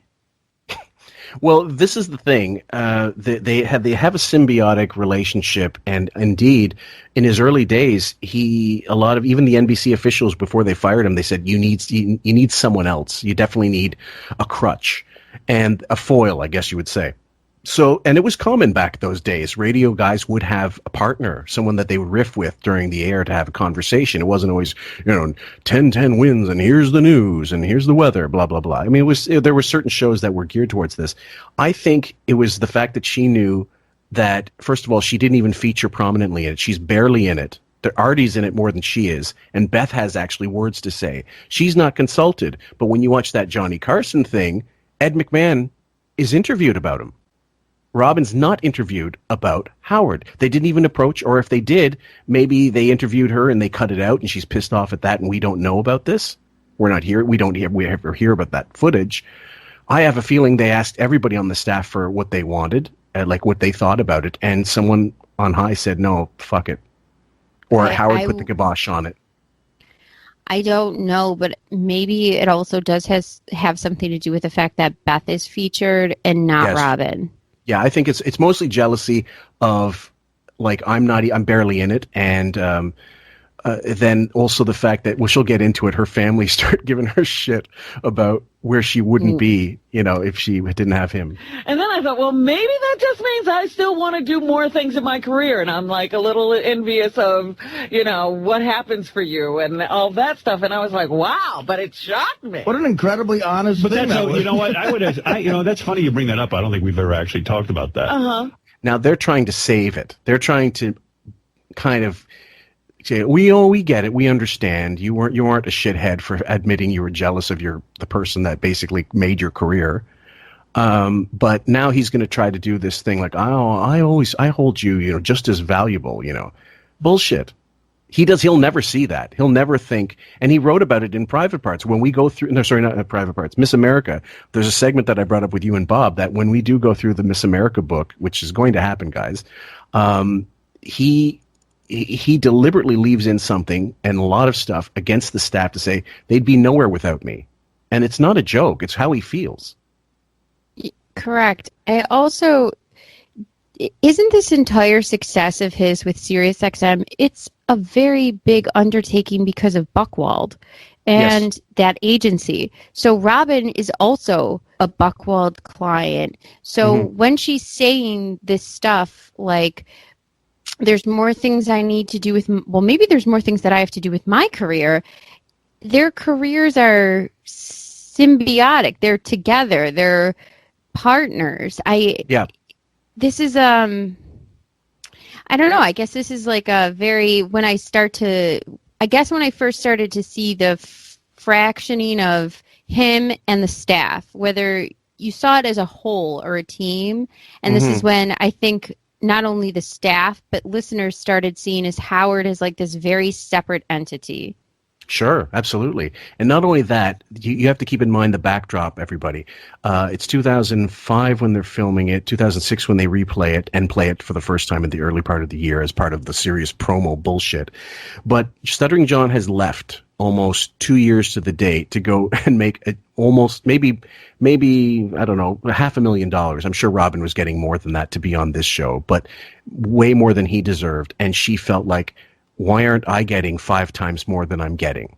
That like Stuttering John made this huge jump. Why shouldn't I? And he's on network TV. He went on a major show that I admitted. Robin said to Jay Leno when she was interviewed him when she was releasing her book that she said, I would love to be on the Tonight Show. It's not on the internet anymore, but I had it at one point. And Benjamin so saliently pointed out, this is why Howard's so incredibly insecure. He knows that every one of his fucking staff would leave him if they had a better gig. All of them. And he knows it. Right. That's why when she was doing that talk show, or going to be doing that talk show, right, she would have been out the door if that would have taken off. Right, and this is part of. Let's see if I can find up the link. Okay, there's an interview that she did on. It's called Broadcasting Plus Cable. NextTV.com. There's the article from 2005 by Jim Finkel, and he does an interview with her. It says best known. It says Robin Quivers has issues. Best known as the feisty sidekick of radio. Shit. It's basically he interviews her about this. After a quarter century with Stern, Quivers, 52, is embarking on a new challenge. She's set to host Sony's The Robin Quivers Show. One of four new chat syndicators are pitching for next season. The plan calls for her to keep her daily gig with Stern, then walk a few New York City blocks to a television studio. Walk my ass. There she will film her new show in front of a live audience. Quivers, a former Air Force nurse who rose to the rank of captain, began in radio in 1980. A year later, she hooked up with Stern and has been in the business ever since. So, what is your new show about? It's a multi-topic strip. In-studio guests will discuss issues that are relevant to women, family, current events. It's time to have some fun in daytime without necessarily poking fun at people. Now, she did shop around this show, and no one bought it. And instead, what they went for was the Tyra Banks show, because it was 2005 when that Tyra Banks show hit, and it lasted about 5 years, I think. And Tyra Banks was also very successful with that America's Next Top Model show. So Yes. that went right in with, it was, she was on top with that show. That reality show was super successful. I am desperately looking for anybody, if there's anybody in the business anybody who's listening to this show who is in the audience for the test pilot or who can get us a copy of what that fucking video looks like. I will pay money for it. I guarantee it. I want to see the Robin Quivers show, what it looked like and why they passed on it. I did find the contact for one of the producers of the show, and I've not been able to get a hold of them, but I'm trying desperately to find out what they, most people don't want to talk about their failures. Robin So doesn't come off very warm as a person. No. So likability would have been a problem for her, and that's why it didn't get picked up ultimately. Right. I would imagine all these years, and I hold you as responsible for the success of this show as I am. But the fact of the matter is, it's got to be hard sometimes with all the attention I get. Most of that really doesn't come up for me, right. Except this. I swear to God, I was like, "Whoa, what is that feeling?" Because it was 60 minutes, right? Okay, so I have to break it up, guys, of course, because the 30-second rule. But and it should be okay. But so they're going on. This will continue, and then eventually Sal gets into the mix because they go on the wrap-up show. But in the meantime, just listen. Well, it was just That's I a don't big think deal. It was 60 minutes I mean. per se. It was. The same way as if, every time I see Oprah profile, right. That's what I got. That's pretty bad. That's basically saying someone way more successful than me is getting profiled and I'm not. That's about as childish as you could get. I mean, kudos for her for admitting it, but I never would have. I'm a little in shock with the Oprah comparison. I mean, Oprah was a phenomenon. These are two people she clearly is envious of. Well, this is the thing. What had Robin done at that point to deserve a 60 minutes piece? Nothing. Nothing. Oprah puts herself out there constantly trying to have a conversation with people and really, make a difference on her show. Whatever people think of her, I'm just saying that was a cultural phenomenon, and she still continues to be sort of staple and conversation piece. Robin sits in a studio in a glass box and can't even fucking read the news stories that she's supposed to. She has to have an intern print them for her. So and laughs. Her She's being jealous over all the work that Oprah does is insane. Well, that's just insane narcissism because if he's 79, she's 80. Because she might retain a little more than Howard, but she's clearly not any brighter, much brighter. Because look at Oprah; she was a self-made billionaire at this point. Like even in 2006, she had her own channel. She had her own talk show, successful talk show. She'd been in movies at that point and was still doing movies at some point. She had a production company. Robin didn't have these things. She didn't have. I think she even dipped her toe in movies, if I'm not mistaken. The production company. Like she actually put money behind it and gambled on movies and TV shows. Yeah. So the book club thing, which I fucking couldn't stand, but that made her a huge name. She was on magazines. She had done all kinds of shit. What merits did Robin have? Nothing. I don't know. Nothing. So, like, there's no reason to feel jealous about that. Envious, okay. Jealous, I don't understand. No. You know, and I was like, oh my goodness. You know, I've never felt that way about you before. You know, and I was like, whoa, he must have gotten pretty big in the world because now I'm jealous. Yeah. He's clearly uncomfortable with this. And she is uncomfortable because that nervous laugh came in, right? She's trying to. I'm uncomfortable. She's trying to walk it back. Well, you know, it's funny. You got some vindication, although it was weird. Like, remember that? Is it hard for you, Artie, to be on? I mean, you've got a lot in your career going on, like Robin and all that. Is it hard for you sometimes to be on the show and you say, gee, Howard gets all this attention? Oh, my God. See, I'm coming from a way different place. I mean, I'm working with, I idolized all you guys. I'm just happy to be here. I mean, and that's bullshit. He said Robin had a lot in her career. What did she have in her fucking career? One awful, like the Fresh Prince of Bel-Air? Also, this is Howard sticking the knife in and turning it, because I think so. Everyone knows that Artie's the favorite. I mean, it's so obvious, and by that point. Oh, definitely. I mean, I'm not a peer of yours. You know what I mean? I'm certainly not. I don't look at it any other way. We're all peers. We're all peers, but I'm getting paid about 100 times what you're making. Seriously, think about that deficit. Yeah. If anything, I would be jealous of the fact that if I did come up with you all this way, and you know I'm such a vital part of your show, the way you're saying it, if I were Robin, and I'm only making, say, $8 million, and you're making 90, yeah, I'd have a fucking problem. Well, and that's a whole other show, because I don't believe she was ever making 8, 10. I don't believe she was ever making like that many figures. I think she was making maybe at most a couple million a year, because if she was making too much, she could go. She could live. And even though she's bad with money, I don't think she was making more than 2-3 million ever at the height of the show. You know she got in trouble with money at some point during this, because she had to sell that house for way less. During her sickness, that New Jersey house that was for sale, she sold it for less than she paid for it. Well, you're not had talking. To get it off the market. This is when she got sick. So 2012, basically. Is this? She did sell a house. She had a house she sold. Yeah. So she downsized, or she had two residences and she got rid of the one. She dumped the house for a shitty price. There was a way lower price than she paid for it. There was an article about it. This is a different thing, so I don't have prepared for this. But it's okay. We'll do it another time. And Robin was never great with finances. She always talked about that. She even talked about it in her book. Yeah. Well, she never, that's true. She's been documented a horrible spendthrift. But also, if that were the case, then it would have been, I'm sure, because of the medical bills, because what she had to go through could not have been fucking cheap, whether she had insurance or not. So. Fred, what about you? Hard for you? I'm thrilled for you. Thank you. I really am. I mean, the only time it gets a little tough is when certain people come in and basically they see you, and it's kind of like, oh yeah, you're the doorman. Get out of my face. Right. Yeah. Well, what should they say to the sound guy? I mean, let's be honest. It's the Howard Stern show, not the Fred Norris show.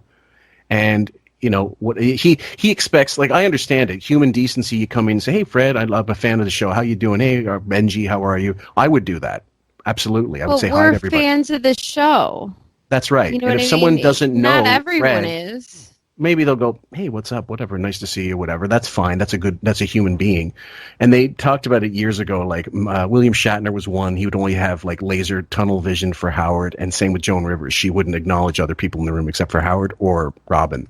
Some guests don't get the show. Honestly, I'm always. But of course, at that point, she'd known Robin and Howard for decades, when she would come in. Thrilled for you. Thank you. Well, Robin got the best sidekicks ever, that thing. The only thing that was weird about that was I was happy that you made, the top, you were number 11 on sidekicks of all time. She wasn't even the best sidekick. That's a kick in the cunt. Probably 13. But I never think of you as a sidekick. I always thought of you as a co-host. You know what I mean? The term sidekick is a little insulting. but well, if you want, Robin could be co-host. You could be sidekick. Well, that's why. I mean, I'm more of a sidekick. You know, it's sort of a demeaning term. Oh, then what is Fred? Fred, I believe. I'm the doorman. Well, open the goddamn door then. So we'll keep cutting it up every so often, guys. Sorry. But 60 minutes is a big deal. It is. It's but it was just like all those, like I would get pissed when Eddie Murphy had something happen to him in his career. It's just like that envy you get when somebody's doing so well, and you're like, what's wrong with me? Right. So it's complete jealousy. Let's not dress it up. So it's envy and jealousy are not the same. Narcissism. This is all narcissism. This is when you see somebody doing good, you think of yourself. I mean, right. Like, why aren't I doing that well? What was that one? David Allen Greer was in the show one time, and when he found out that Jamie Foxx Martin Lawrence got signed for $20 million or something, and he goes, I just had to stop at the red light and go, whoo, $20 million.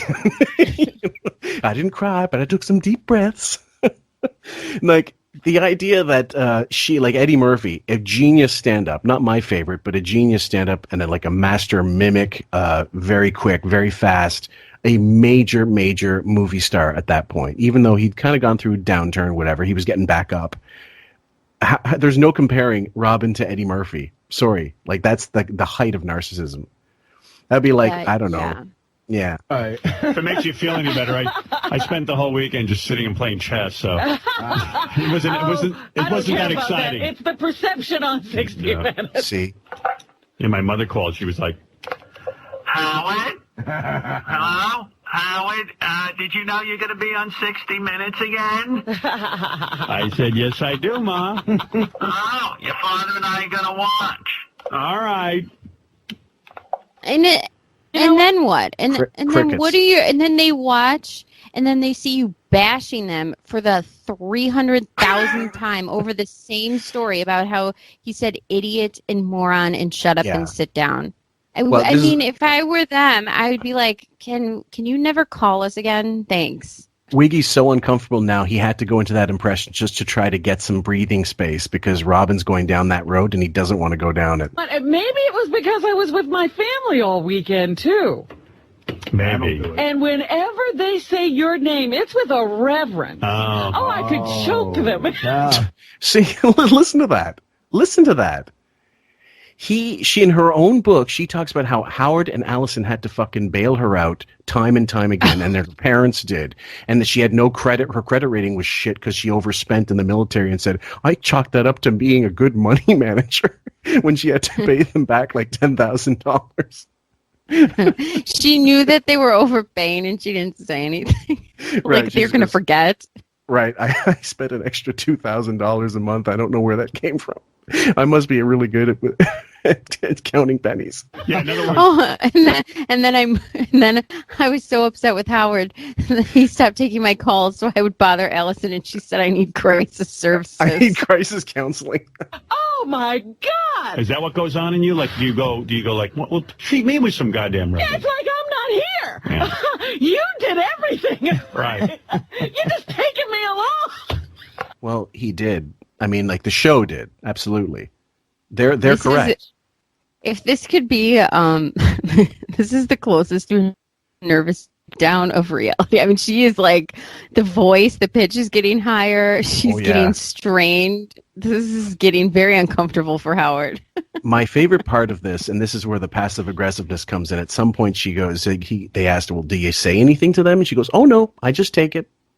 You know, like all this anger and stuff, and you're just bottling it, but you're not actually saying anything to them. Howard, you're going to be on 60 Minutes. Robin's not going to be on, I hope. This is the best. Go ahead. We're sitting there, and they start talking about the show like I'm not even on it. Wow. They'll say, you know what I like about the show? Jesus. And then they'll go on, and then they said, and you know what? I loved it when I heard about your race car, and Howard's going to send you to racing school. This is when she was going through that delusion where she could race cars. She raced Bubba. She came in like 14 out of 17. And that was the one and only time. What a delusional idiot. Yes. I'm like, to racing school? Yeah, do me a favor. Don't get mad at me. Wow. That's your family. Yeah. It just was like I had just been hearing about you all weekend. Oh, yeah. So clearly, it's displaced anger, really, as well as jealousy. I can't believe she's still on the show after hearing this. Yeah, really. And how you're doing everything. The whole family over? Yeah. Were they on the boat and everything? Oh, yeah. Oh. I should have drowned them. Now That's nothing. She has a clip on my channel where she talks about wanting to strangle her mother because she would come home to the house and she'd do the "Thank you, Lord, for the blessings you have bestowed on my daughter." You know, like praise hallelujah. Yeah. Like you're healed. She goes like I didn't work for it. Thank you for the thank you. It's a great clip. You might want to lock her door this morning. Really? I'm hearing something. She had a full weekend. I'm hearing something going on here. What? What are you hearing? What are you hearing? The fact that you had your family, the fact that she's a little outraged and a little upset about you. It's like it could be one of those, like, I don't know. It could be violence. Say it, Fred. What is it? It could be violent. Yeah. Oh, well, there's a revelation. Yeah, well, Fred's the smart one. So they were there the whole weekend with the boat and the whole thing. Right. Ay. That must have been some scene. So, yeah, I heard, and Howard. I mean, they even say your name with it has a different sound. God, to be a fly on the wall in that conversation. Oh, he was so mad. And Jesus. Right, absolutely. It's reverence and worship. And I'm like, oh, I guess I don't do anything. Now you get it, Robin. It's the truth. I have to say, guys, just anecdotally, I'll just say, I've had 2 channels. This is now my 2nd channel on YouTube. The one person that almost everybody is unified on their hate is Robin. Anytime there's a Robin bashing clip, everybody's all in. There's maybe one person, one holdout who goes, I don't know why people are so upset. I love Robin on the show. She's bright. She's intelligent. She's this, she's that. There's 2 people that are have polarized most people on my channel. Greg Fitzsimmons, for some reason, there's an irrational hatred towards him from most people. And I like him, actually. I think his show's entertaining, his podcast. And Robin, those 2, almost everybody hates. So yeah, I think I like her for certain reasons or aspects, but the part where it's hardworking, I'm not. I don't know about that. Yeah, you're feeling that it treats me like shit. Can I ask a question, Robin? Yeah, I'm still the piece of crap on the bottom of the show. Which one hurt the worst? Which one got to you the most? The person saying it. Was it your mom? Well, my mom is in there too, but my sister-in-law, really. Howard sending Robin to racing school. I'm standing in the room. What's I don't understand this rage. They're right, Robin. They're correct. Howard is sending you to racing school. What are you talking about? Well, actually, in the end, she goes, "No, you didn't have anything to do with my racing." It's like you're a bystander. And you know what? Who'd want to go to racing school? You didn't have anything with me to do with me going to racing school. No, I'm sending you. I'm sending you. Okay. It's almost like I want to send her some flowers. And you're ordered there. I was so excited when he gave you the car, and I mean, it went on and on and on. Now, do you say something to them, or you just eat it up? In other words, your point is okay. So there you go. So she's got this much anger against her family, but like in the book, this is the funny part. In the book, she goes, I was a tyrant. But then she loses her voice when she has to, talk to the network execs or the producers of the show. And I lost my voice for 5 weeks because of whatever stress. She didn't say stress. She just said miraculously, not miraculously, strangely, I lost my voice during these periods. You can lose your voice due to stress. She is not a brave person unless she's talking to someone lower down on the totem pole. So the interns, I would love to get a fucking intern on this show and interview them. Oh, you heard when the limo drivers were like, no, it's your turn. No, it's your turn. That's a great clip. I got to bring that up. They would get the call and they'd pretend to be busy. I mean, because listen to this listen to this. This rage too is scary, just in her tone, because it's so loud and she elongates everything when she's upset. So you're like, I don't know where this is going, but I'm nervous. It's very cuckoo. It's very like I don't know, Rupert Pupkin type thing. I don't know, or The Fan. Maybe that's a better the Wesley Snipes. Like a very film. Like mommy dearest. Well, she's got all this anger. It's What's like going on? White hot rage, but you're explaining it in the studio where you can let it out. Now that's where she's really similar to Howard, because they both have that fucking, I'm in the studio, now I can let it out. In other words, your point is, let me describe this, I think, is that, hey, you've earned what you've done. Yes, you have done everything, and I'm lucky to be along for the ride. You just let me sit here. Yeah. I get it. I get it, and it's true. Listen to that uncomfortable laugh she does afterwards too. Yeah, well, that's always been a staple.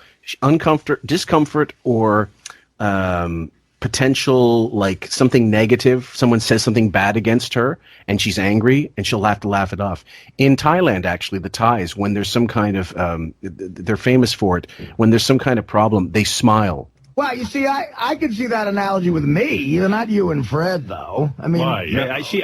But that's family stuff, They never man. think anything of you, Right. So if something's happening, it must be somebody else's. See, I think in Artie's family, he is worshipped and adored. Maybe. Well, I mean, you can clearly see that, like at the premiere, like his sister and his mom were so proud. I know, but you want to knock them down a few rungs. I mean, you know what? I'm pretty much the only thing we've had.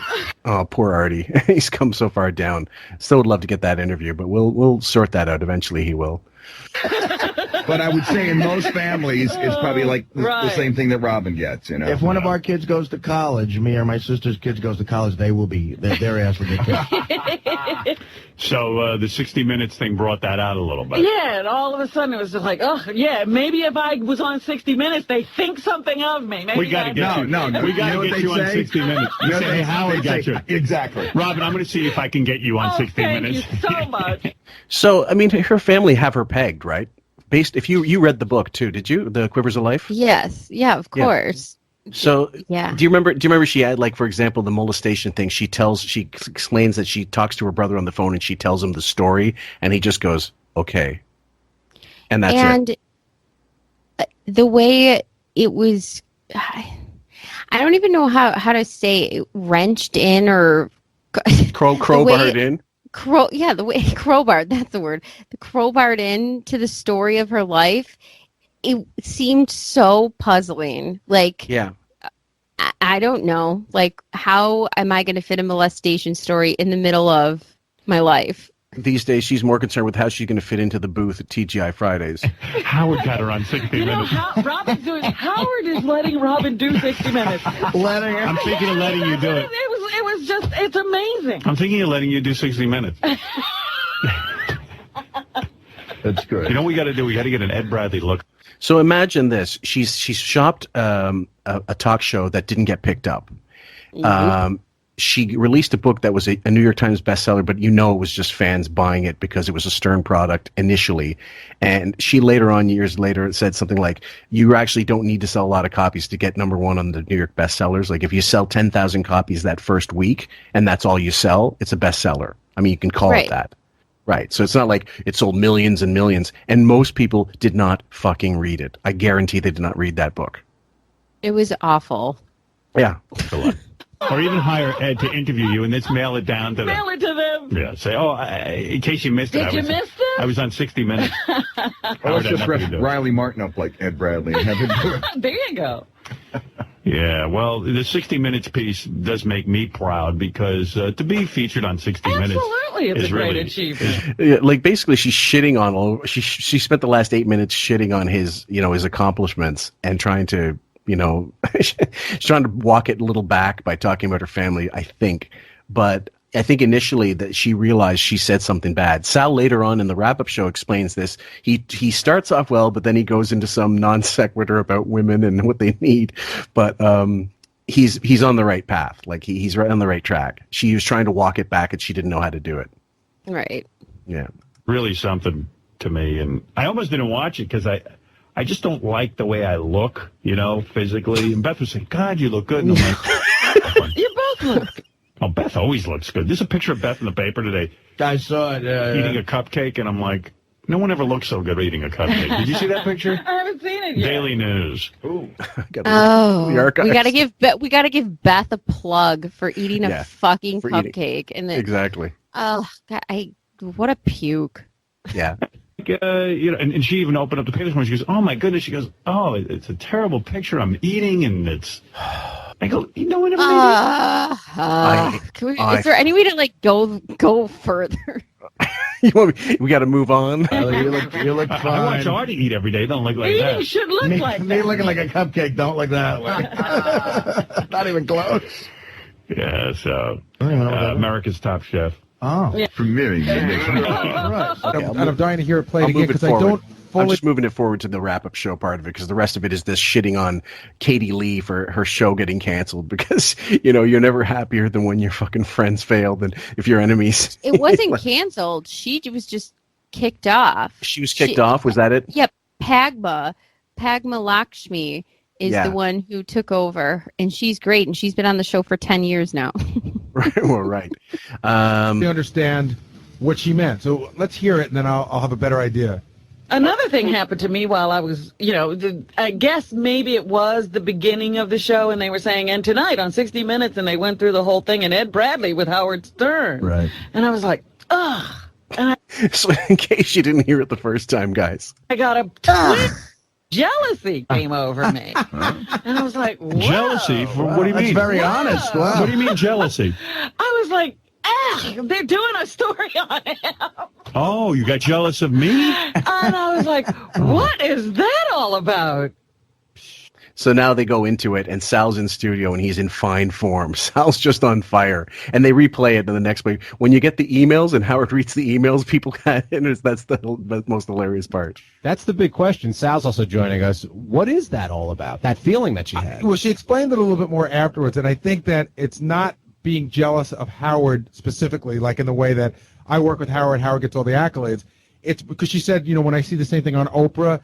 And she said, maybe I need to think about more where I am in my career, meaning I think she just wishes she were doing more in her career rather than being jealous of Howard specifically. Thank you, Bowie, for that expert breakdown. Such a frantic fucking loon. I can't, it sounds so frantic when he's explaining it. I could just hear the mouth. I just hear the mechanism. It's awful. Here's the deal. Listen, guys, this is the weird thing. I was so bummed out, I used to hate when he was get Bowie speak. Sal, what did you think? I think she was candy coating it and trying to backtrack and trying to cover her steps when she brought up Oprah and all that other horse shit. What I think is it's a typical broad riding a man's coattails, forgetting where a man has put her. Wait a second. Do you really think Robin rides Howard's coattails? Meaning Howard's the leader of the show. There's no doubt. But Artie really hit on it today. Robin is not a sidekick. What the fuck is she? She's a shitty newsreader. She's always been an awful newsreader. Why do he feels the need to defend be her. told this at this age, though? Like, if you're really upset with being labeled a sidekick, a co-host, I mean, come on. That's nonsense. It's an integral part of the show, and there's a chemistry between the two of them. And I'll tell you something. I just want to say this before you go on. I'll tell you something. In the 22 years I've been doing the show, Robin's been out or sick, I don't know, maybe 5 or 6 times. It's a whole different show when she's not here. And also, Howard did say, I think of you as my co-host. And that's not... But I pay you like my intern. This is such ball washing. It's the funniest thing. I bet he pays Beth more to be his wife. Just a little bit more.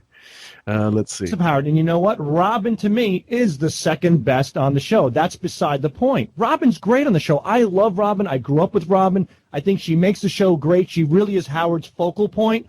But to come in and say, when I saw you getting a repeat on 60 Minutes, to me, that's somebody who's forgetting where they came from. Because I don't care what you say. Take away Robin, take away Artie, Baba Booey, Richard, Sal, Fred, Benji, everybody. Yeah, that's what you have now, and the show is unlistenable. Interestingly enough, they both forgot where they came from. Howard couldn't remember his childhood home either. Well, now we listen to the show. We've been doing breakdowns for this year's shows and here and there. What happened to the news? Does she still do them? No, it's gone. I don't know. Okay, since this, right. It's Do you been miss gone. the news? Do you miss the news since Gilbert was not allowed to come back and just riff on the news with Artie? The news has been the worst part of the show. No, that's not true. The show is the worst part of the show. Yeah, it's all awful. This is just thank God the news has been cut out. Yeah. No news. The matter is it's the Howard Stern show, and Howard could pick anybody to be in that goddamn booth. And let me tell you something. Regardless of that, here's a girl who got in with Howard Stern. Timing was perfect. If she wasn't here, what would she be doing? Pulling shit out of somebody's ass as acting like a nurse, or like they did with Artie's father, more or less? She wouldn't be here. And the point is that the fact that she got jealous, to me, is just another female emotion. Typical women who forget where they came from. This is when Sal is at his best. Like a truly misogynist, like ass licker. And I mean, it makes me want. I so don't understand why Christine doesn't like sleeping with him. Who forget how good she got it. This girl's got boats, she's got cars, she's got chauffeurs, she's on the water. What, are you kidding me? I can't even pay my fucking cell phone bill, and I'm the happiest guy in the world to work for a guy like Howard Stern. That's such a fucking crazy thing to say. He's an adult with children and can't pay his cell phone bill. Oh right. My What an indictment on how little your fucking boss is paying you. This multi-millionaire where you have money problems. And it's not, guys, because Sal's going to the French Riviera daily and he's fucking, he's fucking models. Yeah, it's not from jerk-off booths. It's because he's just... Jesus. You freaked me right out. I didn't see you because my headphones completely covered the sound. All of a sudden, I was getting jacked. 2:32. You look like JD getting mugged on the subway. Take my iPhone. The worst part of those guys. Hold on. Let me just see it. The worst part of JD. Leave that in. Maybe we will. My wife just walked in behind. I didn't even notice because my headphones isolated the sound so perfectly. The worst part of those guys. Can you imagine them? They stole JD's iPhone. They got pissed off because he has like the Chevelles on his iPhone. He has like literally nothing. Like he doesn't have. Yeah. The envy comes down to the psychotic nature of a female. Putting that aside, she's a good talent. Do you think her income level has gotten to her head? Is that what you're trying to say with that? I'm saying everything's gotten to her head. So I think he's saying that she should appreciate where she is. Well, I think he's saying, look at her income level. How dare she be jealous? Exactly. Look at every fucking broad out there. Look what happens when they get divorced. They want money for comfortable living, like people get divorced from Perlman and all these other big shots. They expect a half of $250,000 a month because that's an accustomed lifestyle. What, are you fucking kidding me? I think now that's he's going off on a tangent for no good reason. That's where Sal kind of loses it here. And somewhere near the end, I'm going to try to. Should we keep going just for the sake of it? Just get through it. Do you want to get closer to the next day when they play? Yeah. Okay. Let me see if I can get this. His hands, which means, as always, we got to wrap up. Comments being made by John Hine. Oh, misogynistic John Hine. For some reason, he took such offense to Robin's genuine honesty about her feelings toward Howard's second appearance on 60 Minutes that he had to go off on what Gary described as the very definition of a tangent. In all my years of listening to Howard, I have never been so offended at anything on the show as I was at John Hine's comments toward Robin and women in general. Is he discussing? Is that John Hine getting shrapnel mistakenly? Sal? Hey, Sal, he got John Hine was freaking out. It's not Right. John, it's Sal. Okay. But I got to tell you, it was one of those moments. Picture him in full diabetic sweats over hearing his name in conjunction with this. He's like ravenously reaching for fries from McDonald's to get him through it. And this is a great lesson I learned. You just shut up and let Sal go. Robin is a beautiful person and doesn't deserve any of the fucking ire that Sal, she says John Hine, expressed on today's wrap-up show. Howard has never discredited Robin's input on the show, and Robin would never say or think that she's due more respect or fame than Howard. Anyone who listens to the show faithfully knows how Howard and Robin interact and can see that much at least. As a loyal Stern fan, I feel, and all female Stern listeners deserve an honest apology from this bitter jerk-off. Okay, so he's reading the emails, but then look how many negative ones he decides to read. This is when Howard was most projecting. It sounds very similar when you want bad YouTube comments to come through and people to trash someone on your show, and you allow for that to happen, because you have control over what gets said. Now he's decided these are negative emails. I want them in. Most of all, he certainly owes Robin Quivers an apology. I couldn't have agreed more with everything Baba Booey said about Robin's confession, and for everyone to look at it differently only reveals his own ignorance. Here's another one. What the fuck is wrong with Sal? His comments on the wrap-up show bashing Robin about being jealous of Howard's replay of his 60 Minutes interview only demonstrates his neurotic, obsessive infatuation with Howard. Now, hold on for a sec. Excuse me. So there's only a little bit of this, and then Sal tries to backtrack a little. So we're almost done, guys. Bear with us. He claims that Robin would not have been able to achieve any sort of success without Howard. Did Sal forget that Robin had a career before she met Howard? Who knows? Robin could have been an Oprah had she not met Howard. Tell Sal to get Howard's dick out of his mouth before... She could not have been. She was always on his shows. The one option she had to work, she did take it, because when they got fired from NBC, when Howard got the job at NBC, he didn't take Fred or her with him, and she got a better offer where she was. I think it was Baltimore. I can't remember, Washington, and she got something like the equivalent of $100,000 a year, which was probably $300,000 or $400,000 a year in terms of today's income, to be like a fucking just a newsreader essentially. Right. Yeah, and she had no choice but to take it. So I doubt she would have been an Oprah, guys. I'm pretty sure. No, she wouldn't. Ever. No, she would not. Again. Please tell Robin to rip Sal a new asshole on Tuesday. What a major league jerk. He's obviously jealous of Robin because he wants to be in her place. Howard's longtime confidant and friend and co-host, not in his wildest dreams. I understood completely what Robin was saying. Only a moron would not. Okay, then maybe you should explain it to us. I didn't think she said anything bad. Well, he's right, or she is right. A moron couldn't understand. It was just so weird. What I was saying was that it was a thought that Robin had. Maybe Robin wants to do more in her life, and that, I sort of... Not everyone understood. Listen to this. It's okay, now we start to get to the good emails. The Howard Stern Show, not the Robin Quivers Show. Wah! I didn't do anything but read the news. My assistant gathers. Maybe you haven't gotten any praise because really, what have you done? Your news is always disorganized and constantly gets things wrong. You should have kept your cackling cunt mouth shut. Now all you look like is a crybaby. You don't think he wants those said? That with such animation and vigor. Wow. That just flew off the tongue. Did Sal write as well as speak? Yeah. Wah, I'm jealous of Howard. Wah, everyone recognizes Howard but me. Wah, I'm a nobody. Wah, even a preacher says Howard's name. Howard. Oh, shut up, you old prune, and stop crying.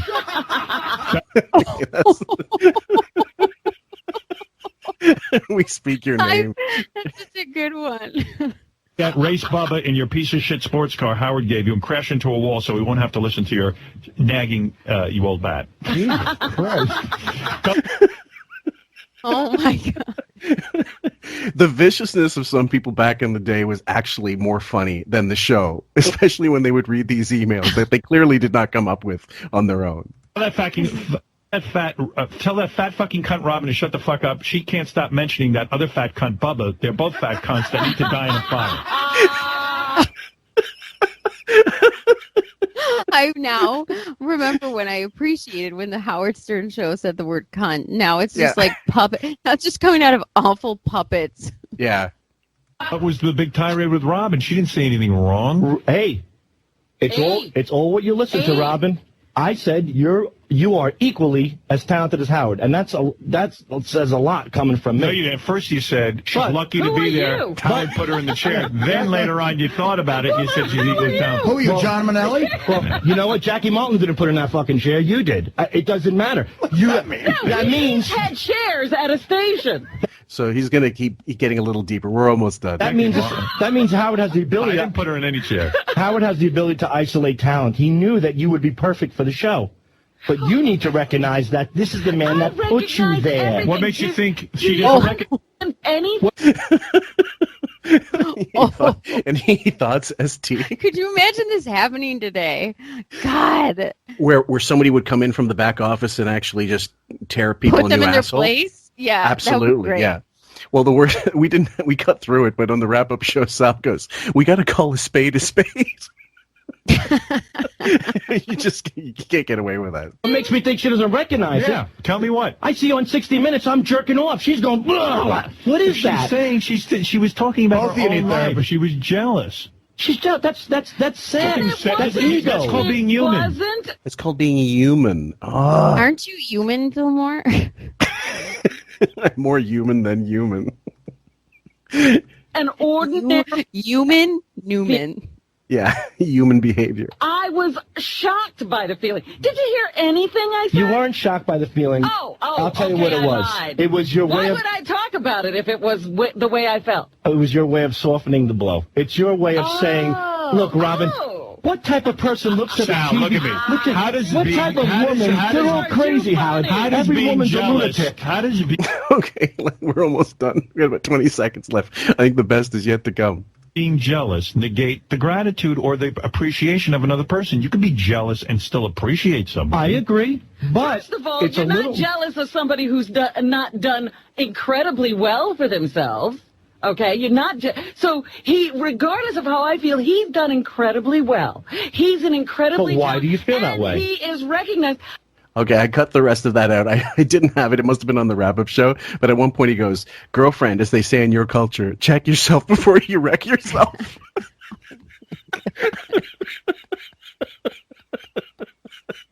I miss it. I miss Sal, being Sal. So if anybody wants to know where it all leads up to, years later she gets The Chatter, that pre-produced show on Sirius. Did anybody hear that? Did you hear The Chatter? I've never heard The Chatter. Oh, I must find that. It's the most excruciating because it's all cut up. It's all like she can't work live, clearly. And it was nonsense. It was the show that she wanted to do, basically. But it was her just reporting on news stories. And it's like her website, that Live to Win or whatever it was called. The 15 Foundation? No, God, no. That's a whole other saga we're going to have to all these ventures. They are also successful. What's your take, guys? Do we go after Foundation. Butt Bongo Fiesta is the next? The 15 Foundation is just basically a foundation for art grifters. That one's coming up in, I don't know when. It's going to take multiple episodes, but we'll try our best. Anyway, I think that's about it for this one, guys. So we hope you enjoyed it. Sam, do you have any closing thoughts before we wrap this one up?